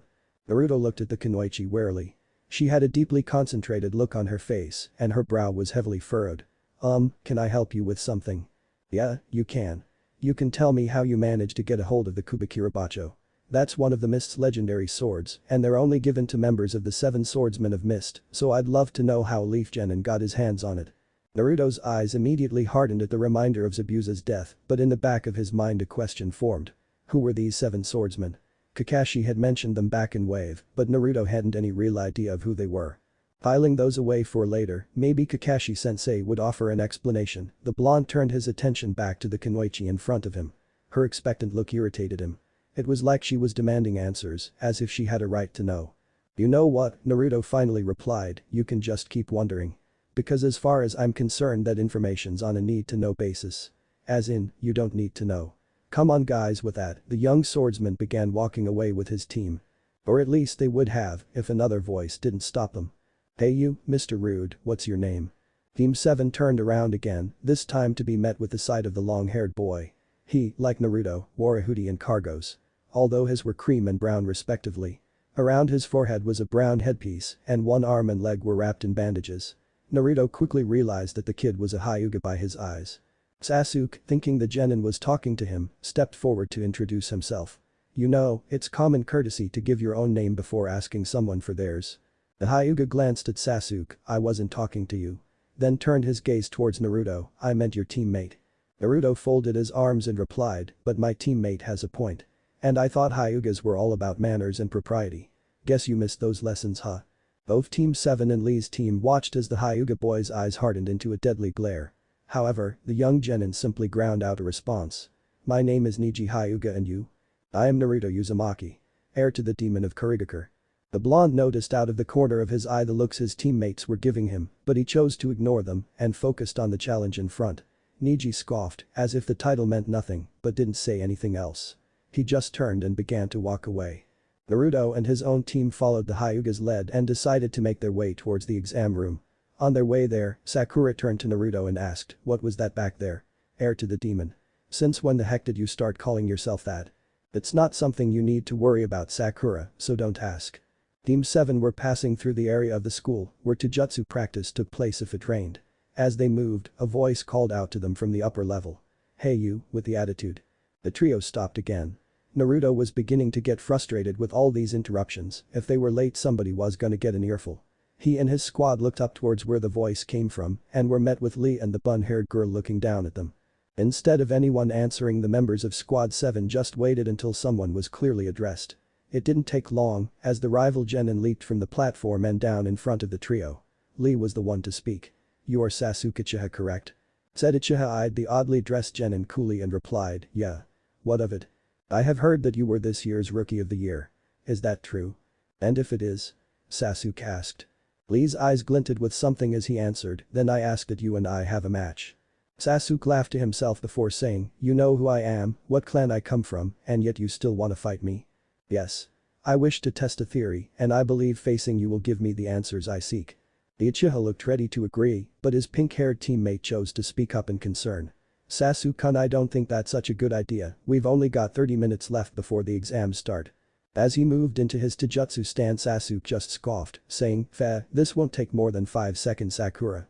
While this was going on, Naruto noticed that the girl had been giving him a cold look the entire time. Finally, sick of her glaring, the blonde turned to her and said, why don't you take a picture?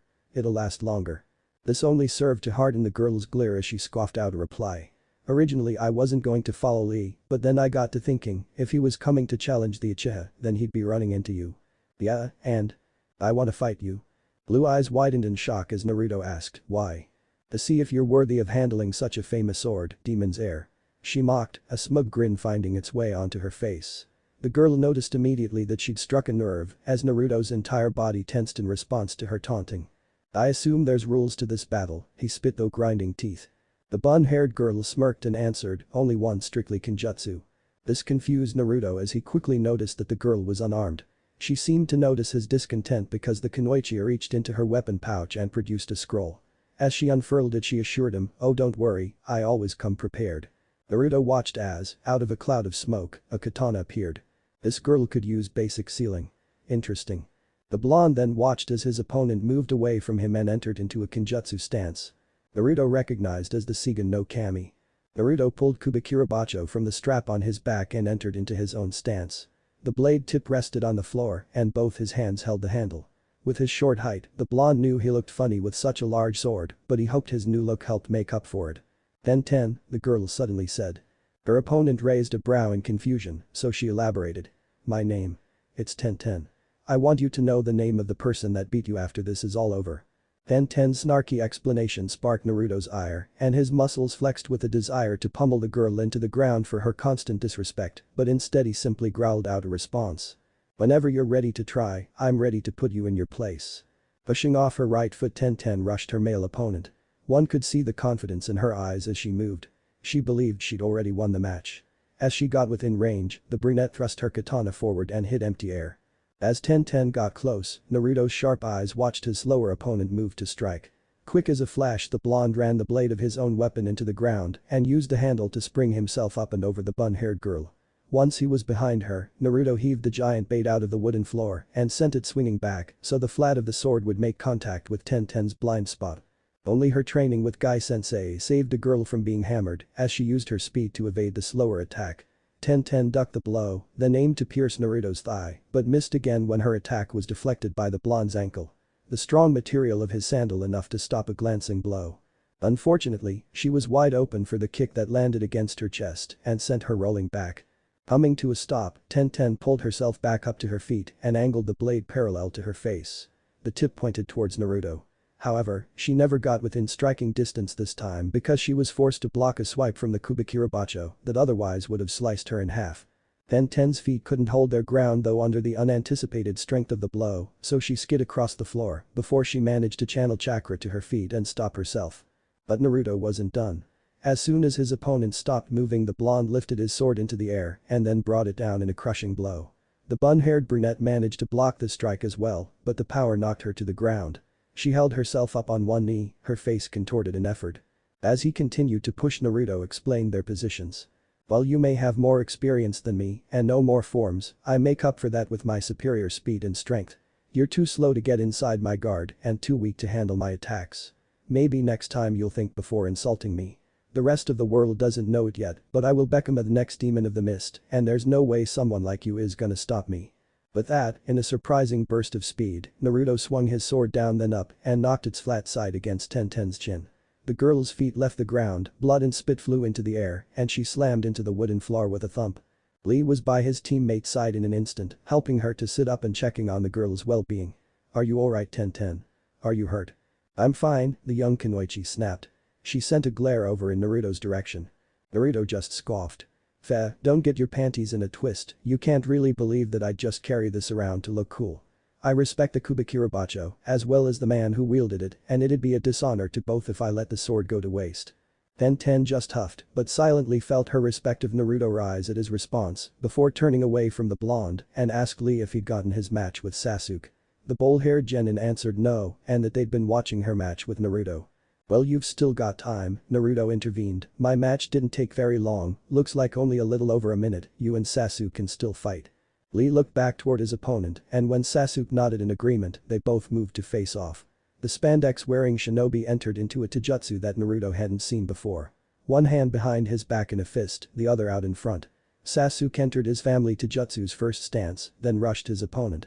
Much like Tenten, Sasuke believed that he'd win the match by overwhelming his opponent with what he thought was superior speed and skill. Once he was in range, the Uchiha opened with a roundhouse kick. But when Lee ducked that, Sasuke tried to follow up with a jab to the face. Lee parried it. After knocking aside Sasuke's jab, Lee decided to go on the offensive. He struck out with his own jab. Unlike with the raven-haired Uchiha, this punch connected, as well as the one that followed to the gut. Lee's punch had so much power, the attack sent Sasuke skidding across the floor. As Sakura rushed to his side, asking if he was okay, Naruto looked at Lee in amazement. He'd watched the fight from the beginning. Sasuke's moves were easy to follow because they were predictable, but when Lee moved Naruto could barely follow it. The kid was so fast. One thing the blonde noticed that he knew Sakura had was that Sasuke had tried to block the two punches. He had shifted his body, ready for them, but the attacks connected before he could do anything else.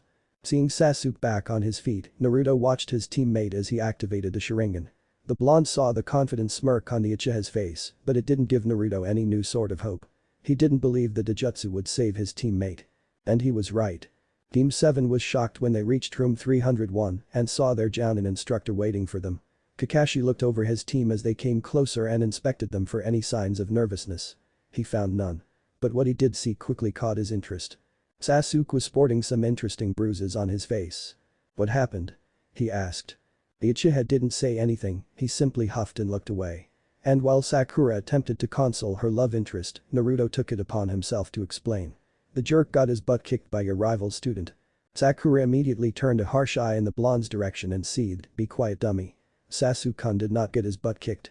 That guy just surprised him is all. Next time Sasuke-kun will be ready for him and then he'll be toast. Ah, yeah, I'm sure. Sasuke may be able to use that excuse for the start of the match, but what about the second round? After he activated his eyes. Lee still trounced him. The Uchiha in question seemed to have had enough of being made a fool of because he eyed the blonde dangerously. Shut up loser, what do you know? You got off with fighting that weak girl who only used Kenjutsu. Wait, Kakashi stepped in. Are you seriously saying you three ran into Guy's students? Yeah, that's why I mentioned the whole rival thing sensei. Naruto answered before a thought came to mind, oh, by the way, can you tell me who the 7 swordsmen are? The blonde's question clearly surprised the silver-haired shinobi, as evident by his widened eye, but the man just asked, I can tell you later, sure, but where'd you hear about them from? I student 1010. She mentioned them to me when we met in the hall. What? How come? Kakashi balked curiously. What had his genin gotten themselves into? Here, Naruto's face molded into a scowl as he replied. She got in my face about having Zabuza's sword, saying how I wasn't worthy of it. She challenged me to a match, but I beat her pretty easily. Kakashi sighed before he said, well, like I said, I'll tell you what I know after the first exam is over. But for now, I think it's best you three get in there. Wouldn't want to be late after all. He ended with a nice smile. Isn't that the pot calling the kettle black, Sakura mumbled as they made their way inside. The minute they stepped through the door, Naruto and his team were momentarily overwhelmed at how many ninja were inside room 301. It was a full house. Shinobi from every corner of the continent seemed to be there. Suna, Taki, Aim, and Kusa just to name a few. And they all looked on edge. Well, I was too after I entered into a different country and was surrounded by strangers. Naruto thought to himself. Then, a high-pitched voice caught his attention and the blonde turned to find the source. Sasuke-kun, it's so great to see you again, a platinum blonde Kunoichi in purple cried out as she glumped the raven-haired youth. I'll bet you missed me huh, having to spend all that time with forehead and hey, where's Naruto Baka? I'm right here Ino, the 9 tails in Shuriken sword. The girl, Ino, looked over in her fellow blonde's direction and her mouth dropped open at the sight that greeted her. He has more muscles than Sasuke-kun. Hey Ino, what's got you so speechless? I thought for sure you'd be all loud the minute you saw Sasuke, another voice called. This one belonged to a ponytailed boy wearing a green vest, black pants, and a mesh shirt. He was followed by another boy. This one was short but large and was carrying a bag of chips. He had light brown hair that was tied down by his headband. I think it had something to do with me Shikamaru, Naruto told his fellow genin. When the now named Nara heir turned his eyes, his reaction was similar to Ino's, only the male genin managed to pull himself together and ask Naruto about his new look. "It's a long story, and I know how much you hate those Shikamaru," was the blonde's reply.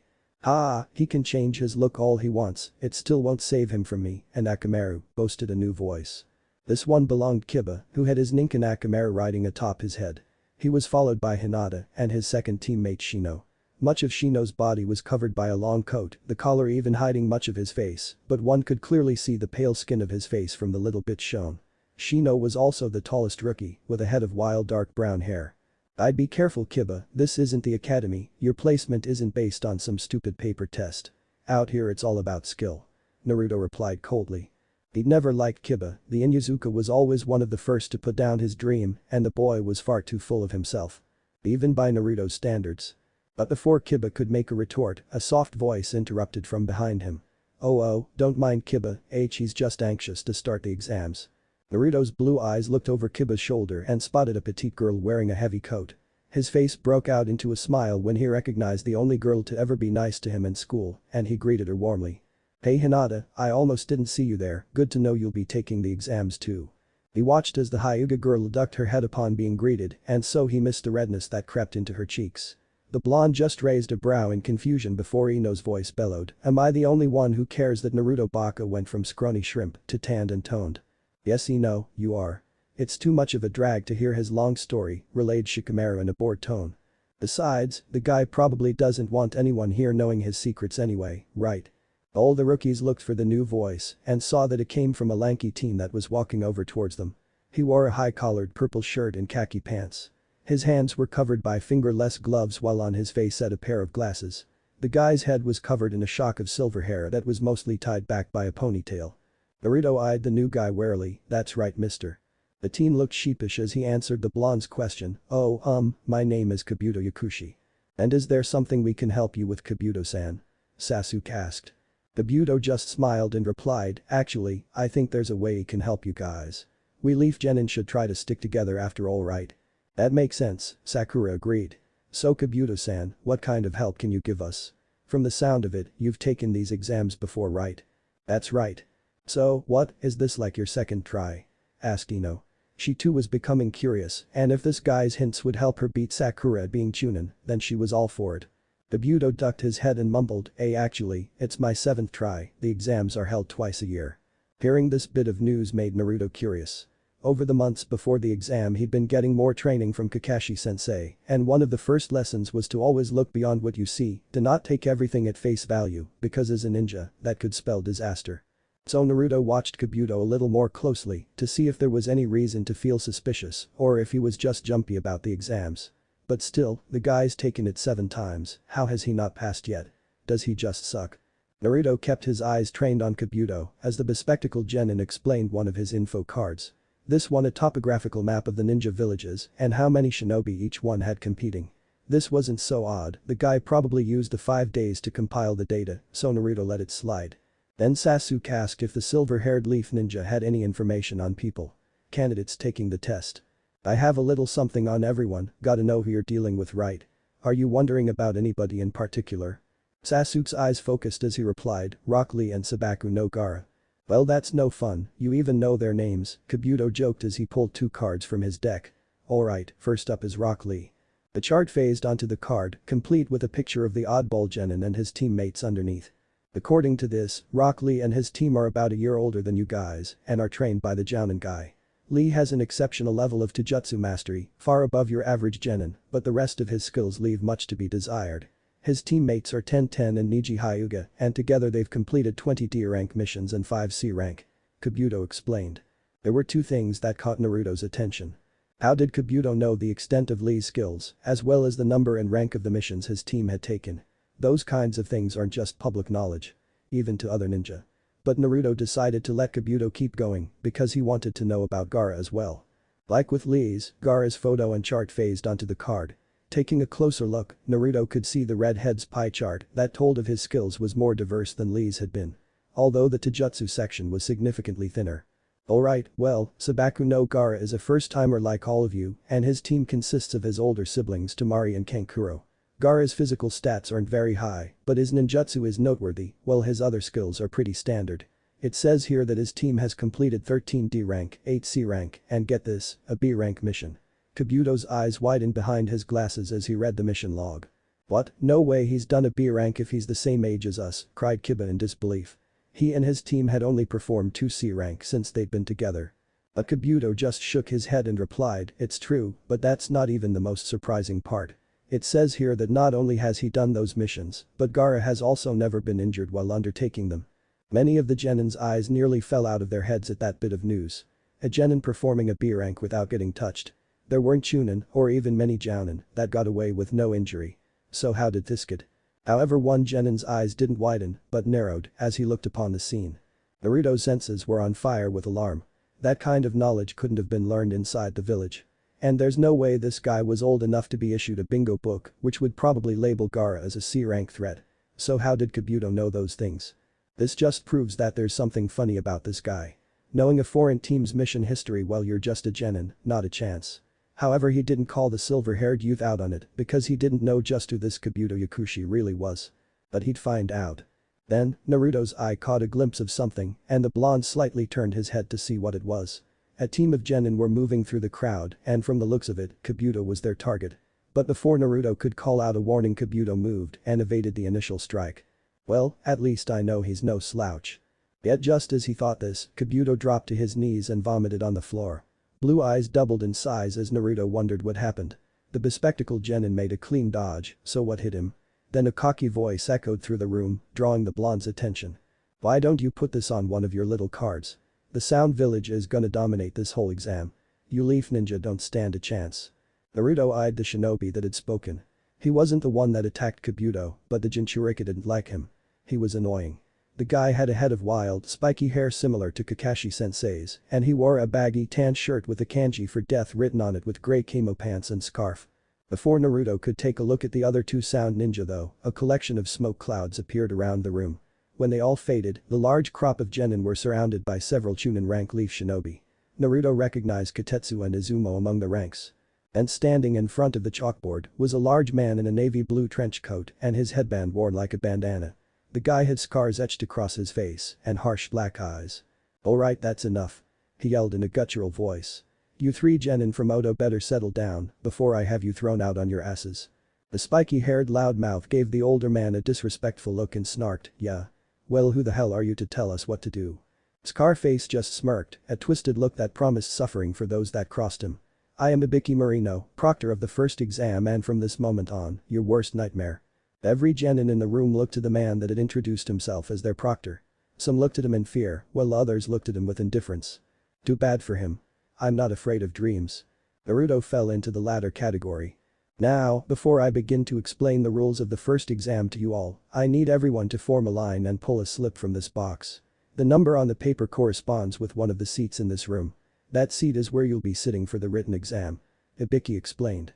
And almost immediately after those words, Naruto's mask of indifference slipped just enough that one could see him flinch. A written test, seriously? They had to give me the one thing I'm not good at first. Although he'd begun studying, Naruto knew better than to consider himself a star student. He still didn't even consider himself average. All the blonde had managed to do was gain basic knowledge about several of the different subjects covered at his village's library. And he didn't think one of the questions was going to be who are the legendary Sannin. So with a nervous feeling swirling around in his stomach, Naruto found a place in line. As he did though, the young Jinchuriki made sure to keep up his aloof facade so as not to give anything away to his competition. But this made it so he didn't notice the red-haired girl behind him. However, she noticed him. Perrin looked at the blonde boy in front of her curiously. She'd seen him watching her as her team passed the blonde upon entering the village, but she didn't let him know. Out of the corner of her eye, Karen saw the boy stop for a moment to watch her, and she also saw the look on his face. It was brief, but Karen could swear she saw interest in his ocean blue orbs. But what's so interesting about me? Back in her home village of Kusagakure, Karen was nothing special. Just another headband in the crowd. And while she had a brilliant mind, the people of her village didn't care so much about that as they did strength. Something Karen was in short supply of. It frustrated the bespectacled girl because she had so much more to give. With her brain and her ability as a medical ninja. Why couldn't her village see that? So Karen asked her Jounin instructor to enter the team into the Chunin exams in hopes of passing and moving up in rank so that then she could stand out among her fellow Kusa shinobi. When she looked back up from the floor, Karen was startled to see that, instead of the blonde boy, it was now a Chunin guard in front of her. "It's your turn, girl, pick a number and go sit down," he demanded roughly. "Yeah, hurry it up already, we ain't got all day you know." Another examiner's shout came from behind. Karen blushed lightly in embarrassment and quickly pulled a slip of paper from the box. Looking at the numbers, the redhead just as quickly shuffled out of line to find her seat. Seeing what row she was in, Karen's crimson eyes searched for a mop of blonde hair and downcast in disappointment when she saw none. "And here I was hoping we could talk." Naruto sat down in his assigned seat, his blade having been confiscated due to its eyes. As the Uzumaki steepled his fingers in front of his face, a flash of color caught his eye and made him look to his right. "Oh, hey Hinata, how's it going?" Indeed, Naruto's tablemate was the Hyuga heiress. And upon being addressed, the young girl's face flushed a light pink. As the flustered girl sat in her own seat, she replied to Naruto's greeting, "Oh, hi Naruto-kun. I'm okay, what about you, are you ready for the test?" Naruto smirked and his voice cheerful. "You bet, this'll be easy." Hinata just smiled shyly in the blonde's direction, her silent fear of doing poorly being assuaged by her idol's exuberant confidence. In short order they were soon given their tests, face down, and told not to turn them over until after the proctor had explained all the rules. "Alright everybody, listen up." Ibiki called out from the front of the room. "As I've already mentioned, this is a written exam, but it will be unlike any other test you may have taken back in the academy. However, before I explain why, let me tell you right now. No questions until after I've explained everything." This got the Jounin more than a few cross looks. No questions. What kind of examiners does that?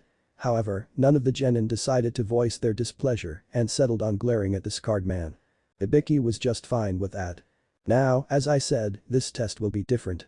The first and most major difference comes in the fact that your score will be determined by the combined numbers between you and your squad." "What?" Sakura interrupted in horror.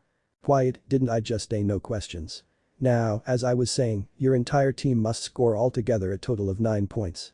Each question is 1 point apiece. Meaning that all it takes is one person scoring high enough for your team to pass. However, should just one member of the team get a 0, then the entire team fails."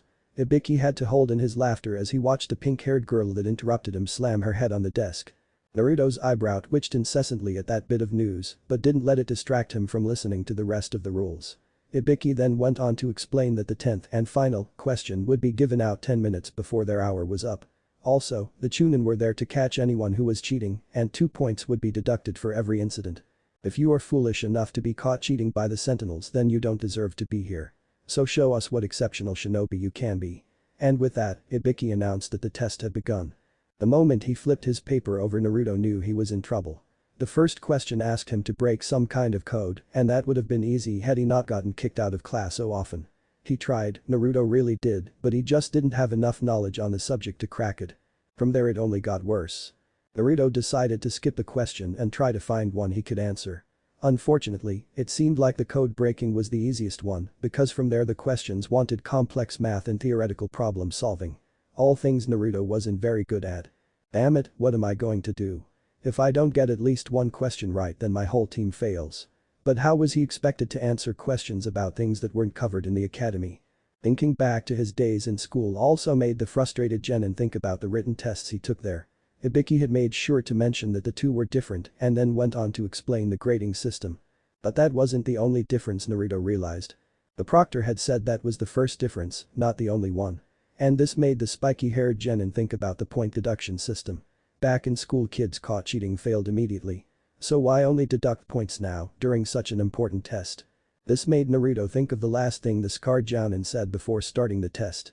About how anyone foolish enough to be caught cheating wasn't fit to be at the exams. And that's when Naruto realized the truth. He was supposed to cheat. The test wasn't about having all the answers, but about being able to steal them without getting caught. It was like a mission. One that required stealth and cunning. At this, Naruto relaxed. Stealth was something he had been training in all month since he'd been back. But using the hidden misjutsu was too obvious. There's no way I could get away with that in here. I'll have to try something else. With that thought in mind, Naruto let just his eyes wander slowly around the room, trying to see how other genin were getting the answers. Hinata was using her Byakugan, keeping her head low so that her hair covered the telltale veins, unless you were as close as Naruto was. He could see Kiba, who was sitting ahead and a few rows to his left, getting answers from Akamaru, who was perched atop his head. Man, I wish I had a partner like that, the fledgling demon mused as he finished looking around the room. Shikamaru was sleeping, no surprise there, but Choji was writing down answers. The thing was, Naruto didn't see the boy using any method of cheating, which confused him as the blonde knew Choji wasn't smart enough to handle the test's questions. Deciding that it wasn't important as it had nothing to do with him passing the test, Naruto pushed those thoughts away and continued to think of a way he could get the answers he needed. But before he could, the young genin leaned his head to the side so as to avoid a kunai that sailed through the air. But the thunk, the sharpened weapon dug into the table behind him and Ibiki's voice called out, "Number 53 failed. Numbers 73 and 22 are dismissed as well." Eren watched as the trio of genin were tossed out of the room kicking and screaming, each one bellowing about being treated unfairly and how they didn't cheat. But Karen saw him, her pupil-less crimson eyes were sharp and she'd caught number 53 5 times. Meaning the Chunin definitely saw him. She had finished the test after the first 10 minutes and now was just waiting for the 10th question. This was where her brilliance showed, the questions were easy for someone like her, unfortunately she couldn't say the same for her teammates. Karen had flipped her paper over, signaling that she had finished, and had carefully eyed both males on her team. They were both trying to cheat. Karen sighed when she saw this. She tried multiple times to teach her squad about the theories and mathematics required for the test questions, but they just laughed in her face, brushing her aside and saying that none of it would help any out in the field. This was why she wanted to become Chunin. So that no one would ever put down her ideas and strategies again.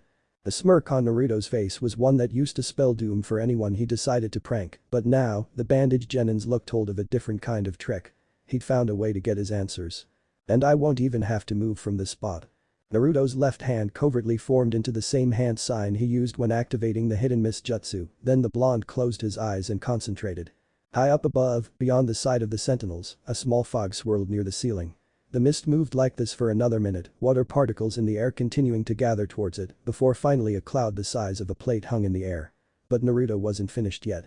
Next, he imagined the cloud reforming into just a plain puddle of water, but in a flat and oval shape. A tick in the blonde's mind let him know it had finished. With that, Naruto acted as if he needed to stretch, and when he opened his eyes a liquid mirror was reflecting the image of Hinata's paper.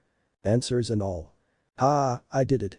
I wasn't really sure that would work since I'd never tried it before, but I figure it's the same as making a dragon out of water, you just gotta think of the shape in your mind. With his plan a success, Naruto went to work copying every answer he could see until finally, he had all 9 answers written down. Even if some of them were wrong, all he needed was one. Now all he had to do was worry about the 10th question. Looking over at the clock, Naruto saw that he still had 10 minutes left until Ibiki would call time. After flipping his paper over, seeing the blank space reminded the blonde of Kabuto's cards. I should have Ibiki-san report him to the old man. That 10 minutes passed quickly, and before he knew it, Naruto's ears were assaulted by Ibiki's gruff voice as it echoed throughout the room. Alright, time's up, it's time for the 10th question. Naruto flipped his test paper over and eyed Ibiki as the man got ready to give out the final question. But when he saw the man's eyes gleam with a haughty light, the spiky-haired Jinchuriki knew that what was coming was more than just some test question. Once he saw that everyone was paying attention, Ibiki began to speak. Now that everyone's ready, let me explain how this is going to work. Each of you has a choice of whether or not to be given the 10th question. It's not mandatory. Seeing looks of confusion, but also of hope, the Jounin decided to make everything clear. However, if you choose not to be given the 10th question, then the other 9 are invalid and you will be asked to leave. What? Kiba cried out as he stood from his chair. What kind of stupid rule is that? Of course we'll take the question then. Many of the other genin nodded or voiced their agreement. Ibiki chuckled darkly to himself before replying, oh but wait, you didn't let me finish. For you see, for all those who choose to be given the final question and get it wrong, they fail. Regardless of their previous scores. This was swiftly met with cries of anger and indignation, but Ibiki quickly shut them up and continued to explain the rules. Enough interruptions. The next person to talk before I've finished giving instructions will be thrown out along with his or her team. Now, as I was saying, failing the final question not only ends the exams for you now, but also for the rest of your life. You will never be allowed to take it again. So those are your choices. Play it safe and quit, or make an attempt that could lead to utter failure. Naruto watched as, after the rules were given, several hands began to raise into the air and genin voicing their desire to quit. The number of shinobi seemed to drop like flies as 3 at a time the room emptied out. As he turned to get a better look around though, Hinata caught his attention. Hinata had her head down and her shoulders were slumped. The young heiress was shaking like a leaf, and Naruto could see her wide, unblinking eyes as they swam with fear. Looking down at her hands, Naruto saw that one clutched her pant leg with bone-crushing terror, while the other trembled, hovering as if she were about to raise it. She was going to quit.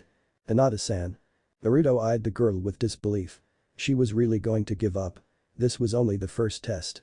But then the blonde remembered that the kunoichi sitting next to him was never good at being pressured, she didn't like being put on the spot and tended to fall under the weight of the moment. So, with what he hoped was humor in his voice, Naruto leaned over and spoke quietly in Hinata's ear. Man, can you believe these guys? What a bunch of wimps. I mean, it's only the first exam and they're already quitting. But I guess everyone can't be as great as you and me, huh? I bet after this, the rest of the exams will be a cakewalk. He saw how once he spoke Hinata's trembling stopped. She jerked from the sudden interaction, but the young girl remained stagnant, never looking over at Naruto. But she didn't have to, because he'd seen the change in her eyes. Where once there was fear and a desire to run away, now in its place was a small light of determination that burned like a candle. Let's just hope it doesn't flicker out during the second test, because I may not be there to relight it, Naruto thought to himself as he pulled away. With his fellow rookie safe for the moment, the blonde Jinchuriki turned his attention back towards the front of the room and saw the proctor smiling. By now, it seemed as if all who were going to give up had done so. As he looked out over the remaining crowd, Ibiki counted 45 individual genin. 15 teams had passed the first exam. Smiling in satisfaction at a job well done, Ibiki cleared his throat and addressed the remaining candidates. Is that all who want to quit? When he didn't see any more scared faces, he continued, very well then. For all of you who have remained, congratulations, you've passed the first stage of the Chunin exams. This was met with the expected response. Disbelief. Many of the remaining shinobi squawked about how twisted Ibiki was, while others asked about the point of the 10th question. Ibiki went on to explain that there was no real 10th question. It was another test.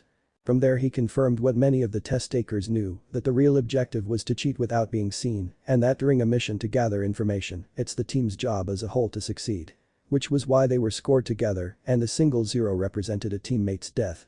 Then he explained the final test. The 10th question was a way to gauge who was truly ready to be a shinobi. Someone willing to risk everything for the sake of their village.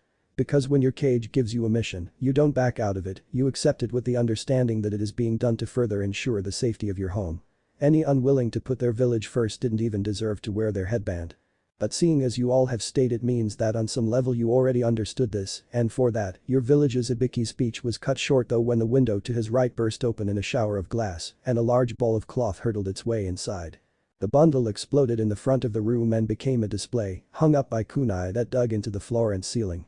All the genin looked on at the purple tarp that read. Second Chunin exam proctor, Anko Mitarashi, is here. Only Naruto's face broke out into an expectant look. Seconds later another ball rolled through the window, only this time when it unfurled it was a person. Anko stood in front of her banner, hands on her hips and a smirk on her face. Alright you brats, you've had it easy until now. My name is Anko Mitarashi and I'm the proctor for the exam that's gonna either toughen you up or tear you down. Her entrance was met with a silence so profound one could practically hear the wind as it sailed lazily in through the broken window. Ibiki stepped out from around the large banner and grouched, Anko, you're early again. Anko's face broke into an embarrassed scowl at her fellow Jounin's words, but it was quickly morphed into a look of curiosity when she heard the sound of someone clapping. It was slow, and when Anko looked around the room, she saw that it was coming from Naruto. The blonde had a brow raised in amusement, but she couldn't see much else because of the bandages around his face, but it was enough for the purple-haired special Jounin. The wide smile found its way past the confused stare as Anko addressed the young Uzumaki. Hey Gaki, glad to see you passed the test. His applause coming to a stop, Naruto replied, thanks, it wasn't too hard though honestly. I hope your test gives me more of a challenge, Anko. The woman in question just gave a knowing grin and told Naruto to be careful what he wished for. Then she noticed how many genin were left and her face dropped into an annoyed pout. Ibiki, what's this? 45 genin. You really did go easy on them this time, huh? Ibiki just chuckled, or maybe we just have a stronger crop of candidates this time around. Yeah right. Was Anko's answer to that. Okay, now that introductions are out of the way, I want all of you to meet me at training ground number 44 tomorrow at 8 AM sharp. With her instructions given, the grinning Kunoichi disappeared via Shunshin, leaving Ibiki to dismiss the remaining teams. Once all the remaining teams were ushered out of the testing room, Ibiki went around to collect all the papers. As he went, he noticed that some had managed to answer all the questions, while some could only get answers to about half. It made the interrogation expert laugh when he saw that Sabaku no Gaara only answered a single question. It was when he got to the Uzumaki Kids test that his brow furrowed. While it wasn't uncommon for genin to doodle on the back of their paper, it was uncommon for them to leave messages for the proctor to read. Ibiki-san, I left this note because wanted to ask a favor from you. I'd like for you to inform the Hokage about a genin I thought was suspicious. His name is Kabuto Yakushi. Although he may be a leaf ninja, I just get an odd feeling from him. Kabuto-san had information on other candidates from a different village that doesn't seem like it'd be accessible to someone outside that village's walls. I may be wrong in my suspicions, but I'd rather be safe than sorry. The scarred man's face was set in a grim frown. It was dangerous to accuse a fellow shinobi of treachery without real evidence, but if what this kid said was true, then there may be more to Kabuto Yakushi than meets the eye. Ibiki remembered that the shinobi in question had taken the exams a handful of times already. Always making it past the second phase, but giving up afterwards out of exhaustion. No one thought anything of it before, but now Ibiki wondered if perhaps there was a reason behind it now. Perhaps the young man was looking for something and had yet to find it. The question is, what?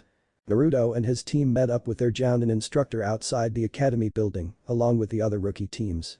I see your team managed to pull through Kakashi, I must say I'm a bit surprised. Kurenai commented as she eyed her fellow Jounin. Kakashi just smiled and said, well I'm not. I knew they had it in them. So, Kakashi, when did you start teaching Kenjutsu? Asuma questioned as his eyes landed on Naruto. Then, when he realized just what blade was strapped to the blonde's back, his eyes widened. And how did Naruto get his hands on the sword that belonged to Zabuza Mamachi? It's a long story, the cycloptic Jounin sighed. One that isn't really mine to tell anyway. If you wanna know, ask Naruto. As for your first question. I haven't, it's something the kid picked up on his own. Naruto could see the curiosity in the other Jounin's eyes, but he had no desire to talk about his goal, so instead he turned his attention to Kakashi and reminded the man of his promise. Hey, Kakashi-sensei, you remember right before I went in to take the first exam, right? You said you'd answer a question for me. The older shinobi saw through his student's facade and could see the blonde's desire to get away from the prying eyes of the other Jounin. Deciding to spare Naruto from having to explain something that clearly caused him pain, Kakashi replied, oh yeah, you're right. Okay, let's go. Sakura, he'll meet you guys tomorrow for the second test.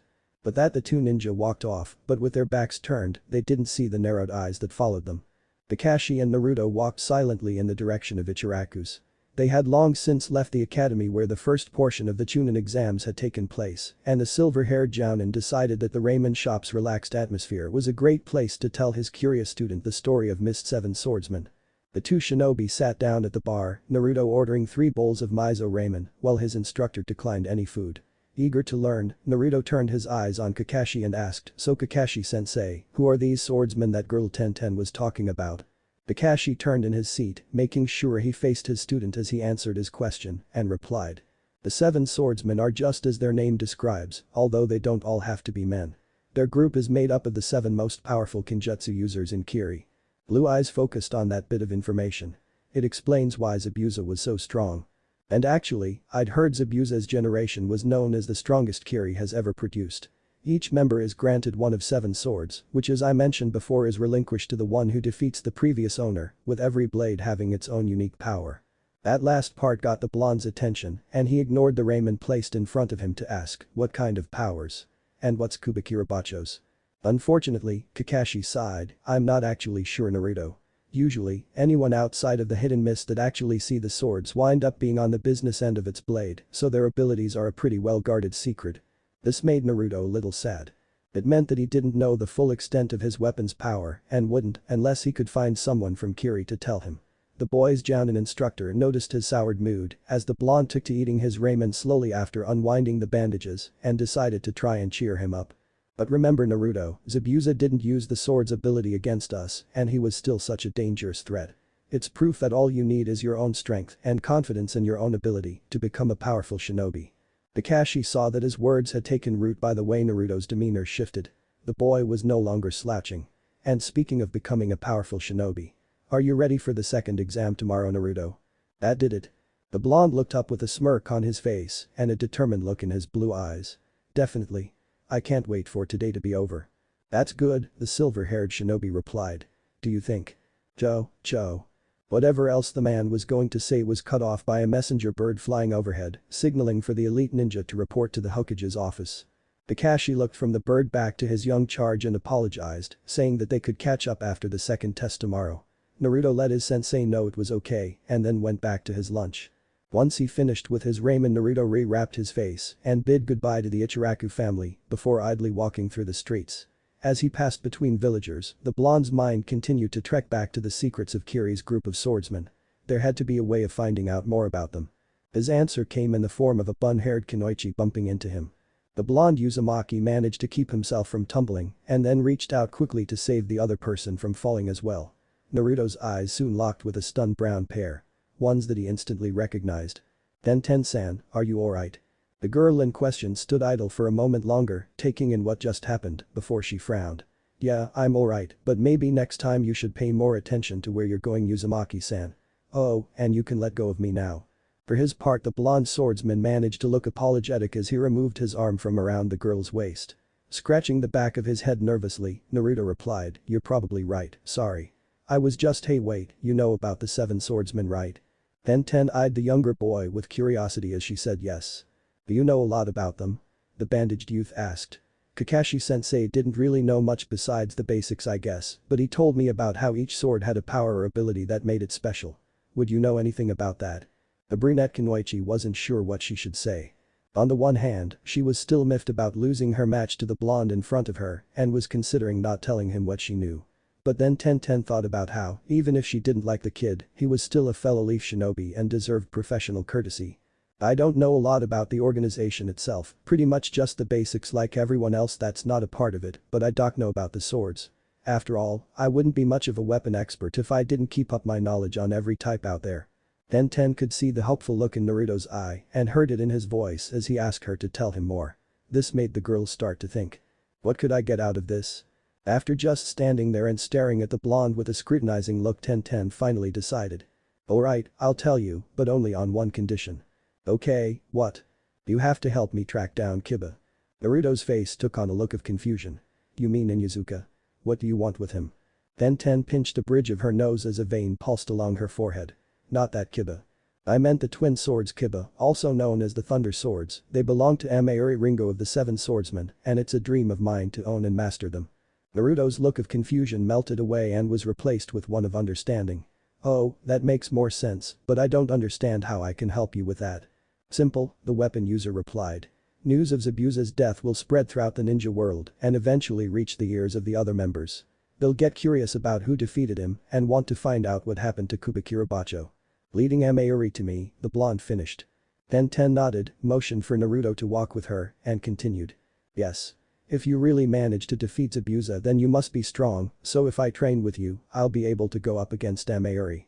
The demon of the mist was said to be the strongest of the 7 until Kisame anyway." "And who is Kisame?"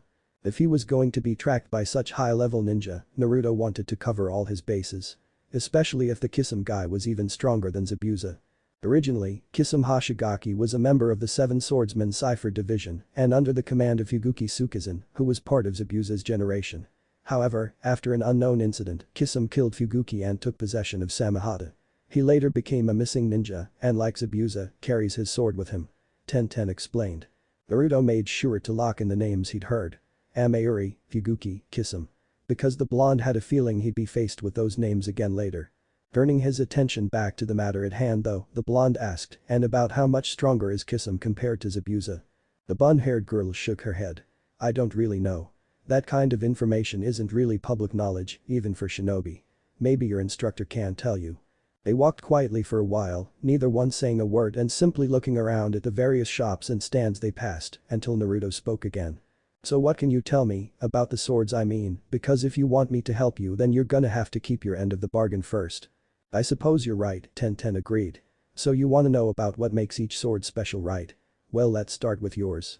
Kubikirabacho is the immortal blade, as it can never truly be destroyed.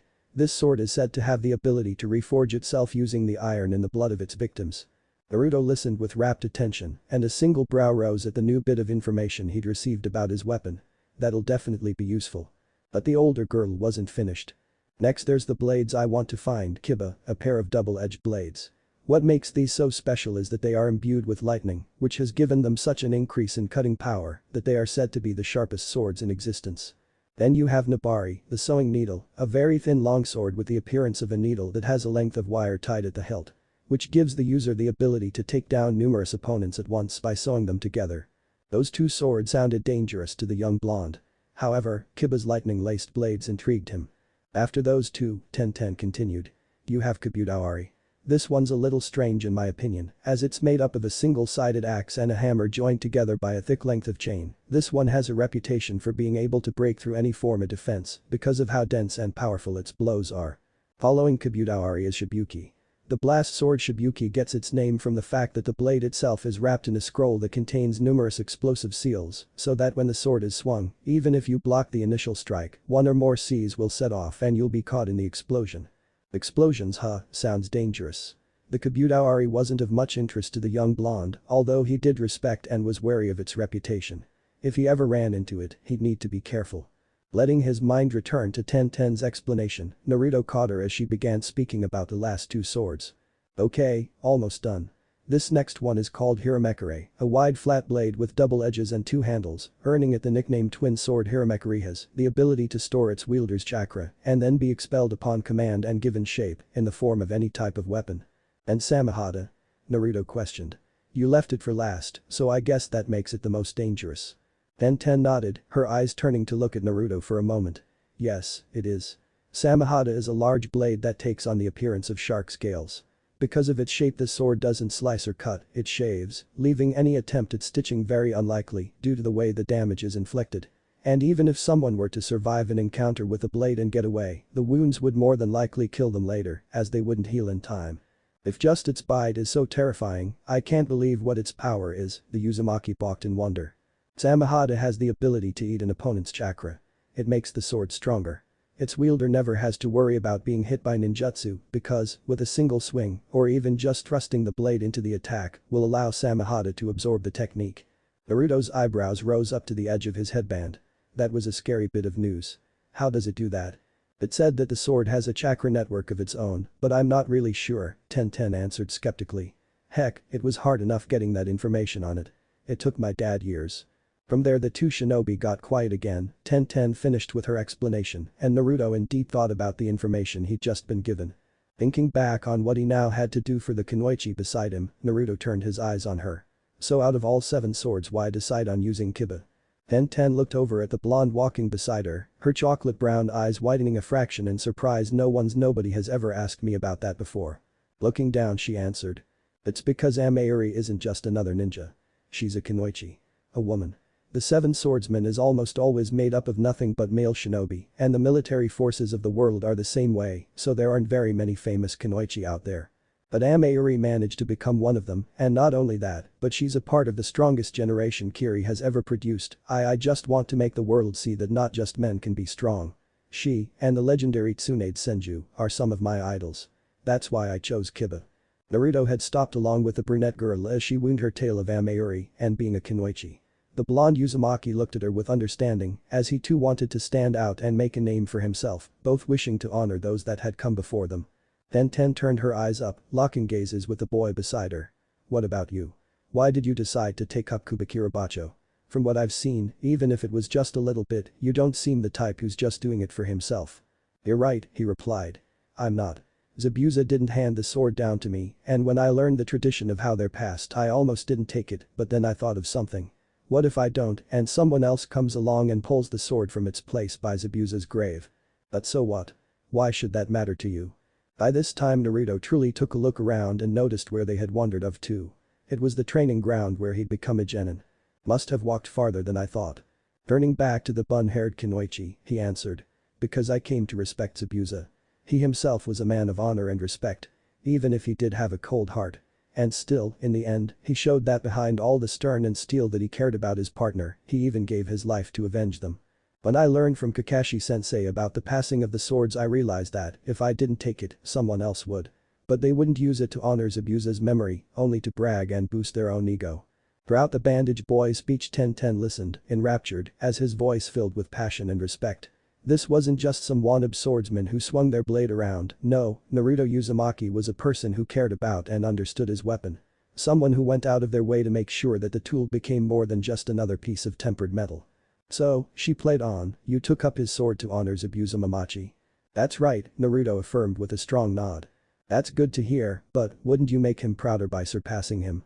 This confused Naruto. Huh, what do you mean? Well, you don't really just want to be a carbon copy of Zabuza, do you? If you really wish to honor his memory, shouldn't you work to surpass him and add to the name Demon of the Mist? The older girl explained. Then she took a look at the position of the sun, saw it was past noon, and said, you think on that for a bit. I've gotta go, I promised to look after the shop after the test. Naruto waved silently at the retreating Kunoichi as he stood alone in the training field. Or at least, he thought he was alone. So that's what this has all been about. While Naruto was busy talking with Tenten, Kakashi had made his way over to the academy's administration building, where the Hokage conducted his business. Once he entered the room, the silver-haired Jounin knew right away that this was a serious meeting. Every Jounin in the village is here. And indeed they were. All 65 of them. They all stood in a semicircle around the Hokage, who sat behind a desk with Ibiki Marino at his side. Which means whatever is going on has to do with something Ibiki found.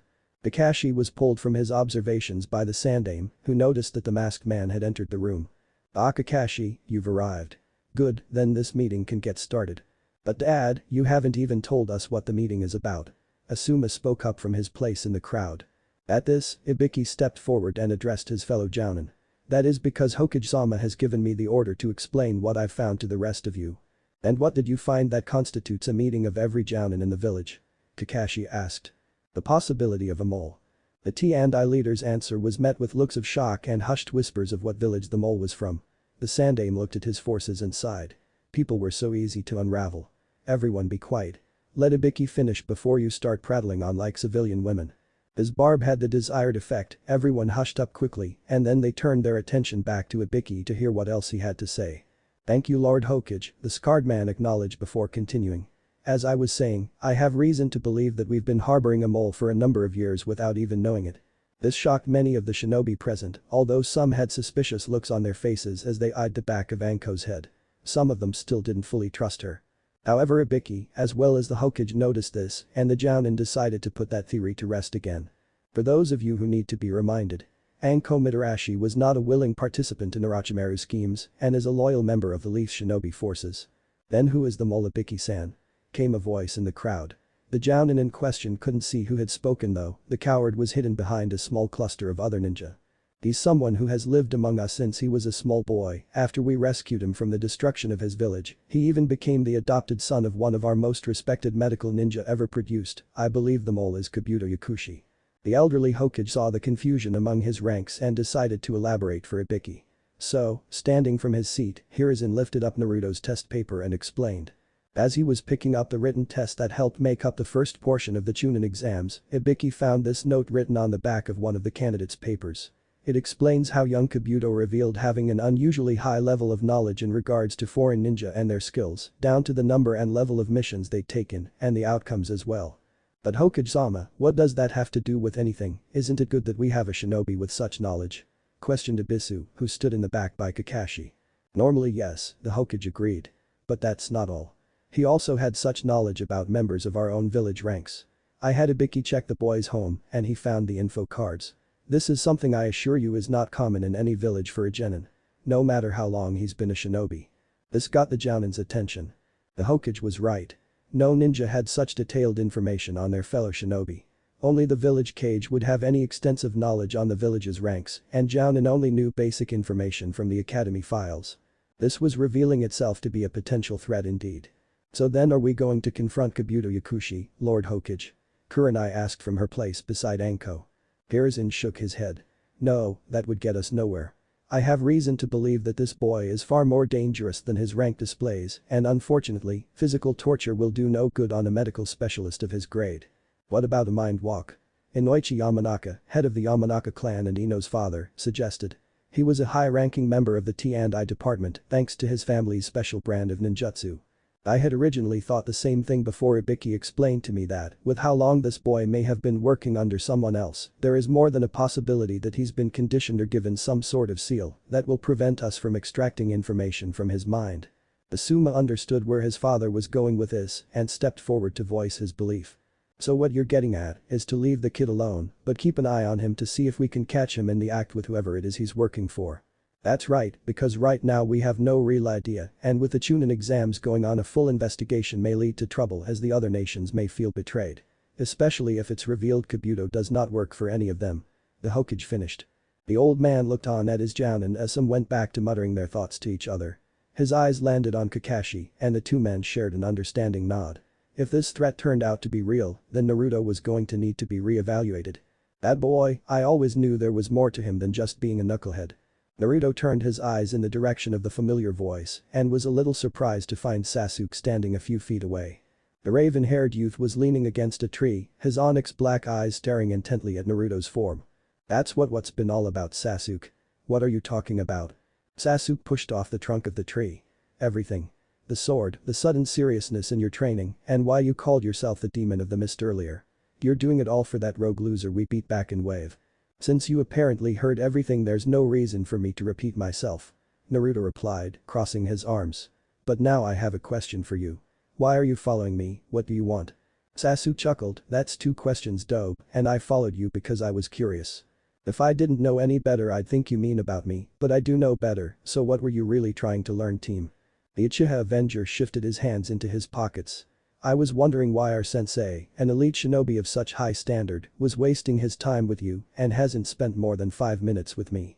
Naruto let out a snort, Chi, what, are you gonna pout, Sasuke? Kakashi-sensei spends that time with me because I take the initiative to get his attention. I want to learn, and my reasons are more respectable than a schoolyard crush or some pipe dream ambition. The blonde could see he'd struck a nerve from the way Sasuke's entire body tensed. Like a spring being compressed. But he wasn't going to take it back. Sasuke was acting foolish, and he needed to see that. Sasuke glared hatefully at his teammate, his eyes burning with rage. Pipe dream? Your idea of becoming Hokage is a pipe dream, you loser. My ambition is about restoring honor and respect back to my family's name. So don't you dare try to stand there and talk to me about being childish, you orphan. What makes you think you'll ever be a match for Itachi? Naruto demanded. His chest burned with rage from the shot about him being an orphan. Do you think he's just sitting around, drinking tea, while you train to get stronger? Of course not, and that's why I need Kakashi to focus on me, instead of wasting his time on a loser like you. Sasuke threw back. The young genius began to stalk over to his blonde teammate, his rage boiling over. I won't ever be able to close the gap between us if all I do is sit on the sidelines and watch our Jounin instructor teach someone else. Naruto was beginning to lose it. Sasuke's anger was contagious, as the blonde could feel his pulse pick up and his own muscles tense in preparation for use. However, all the steam he was building up was let out by the arrival of the Jounin in question. Then why don't you just ask me to train you, Sasuke, instead of sulking about it? Kakashi had found them just as Sasuke began his little rant. And although the man didn't hear anything that had been said beforehand, he believed that he had a pretty good idea what had transpired. So, Sasuke's getting jealous. I'd hoped to get a reaction out of him, true, but I didn't think it'd be anything this strong. I guess it's time to switch gears. Sasuke whirled around to face his instructor. After I unlocked my Sharingan I didn't think I'd have to, he replied, nostrils flaring. I figured you'd be more than willing to take me and teach me how to use it. Make it stronger.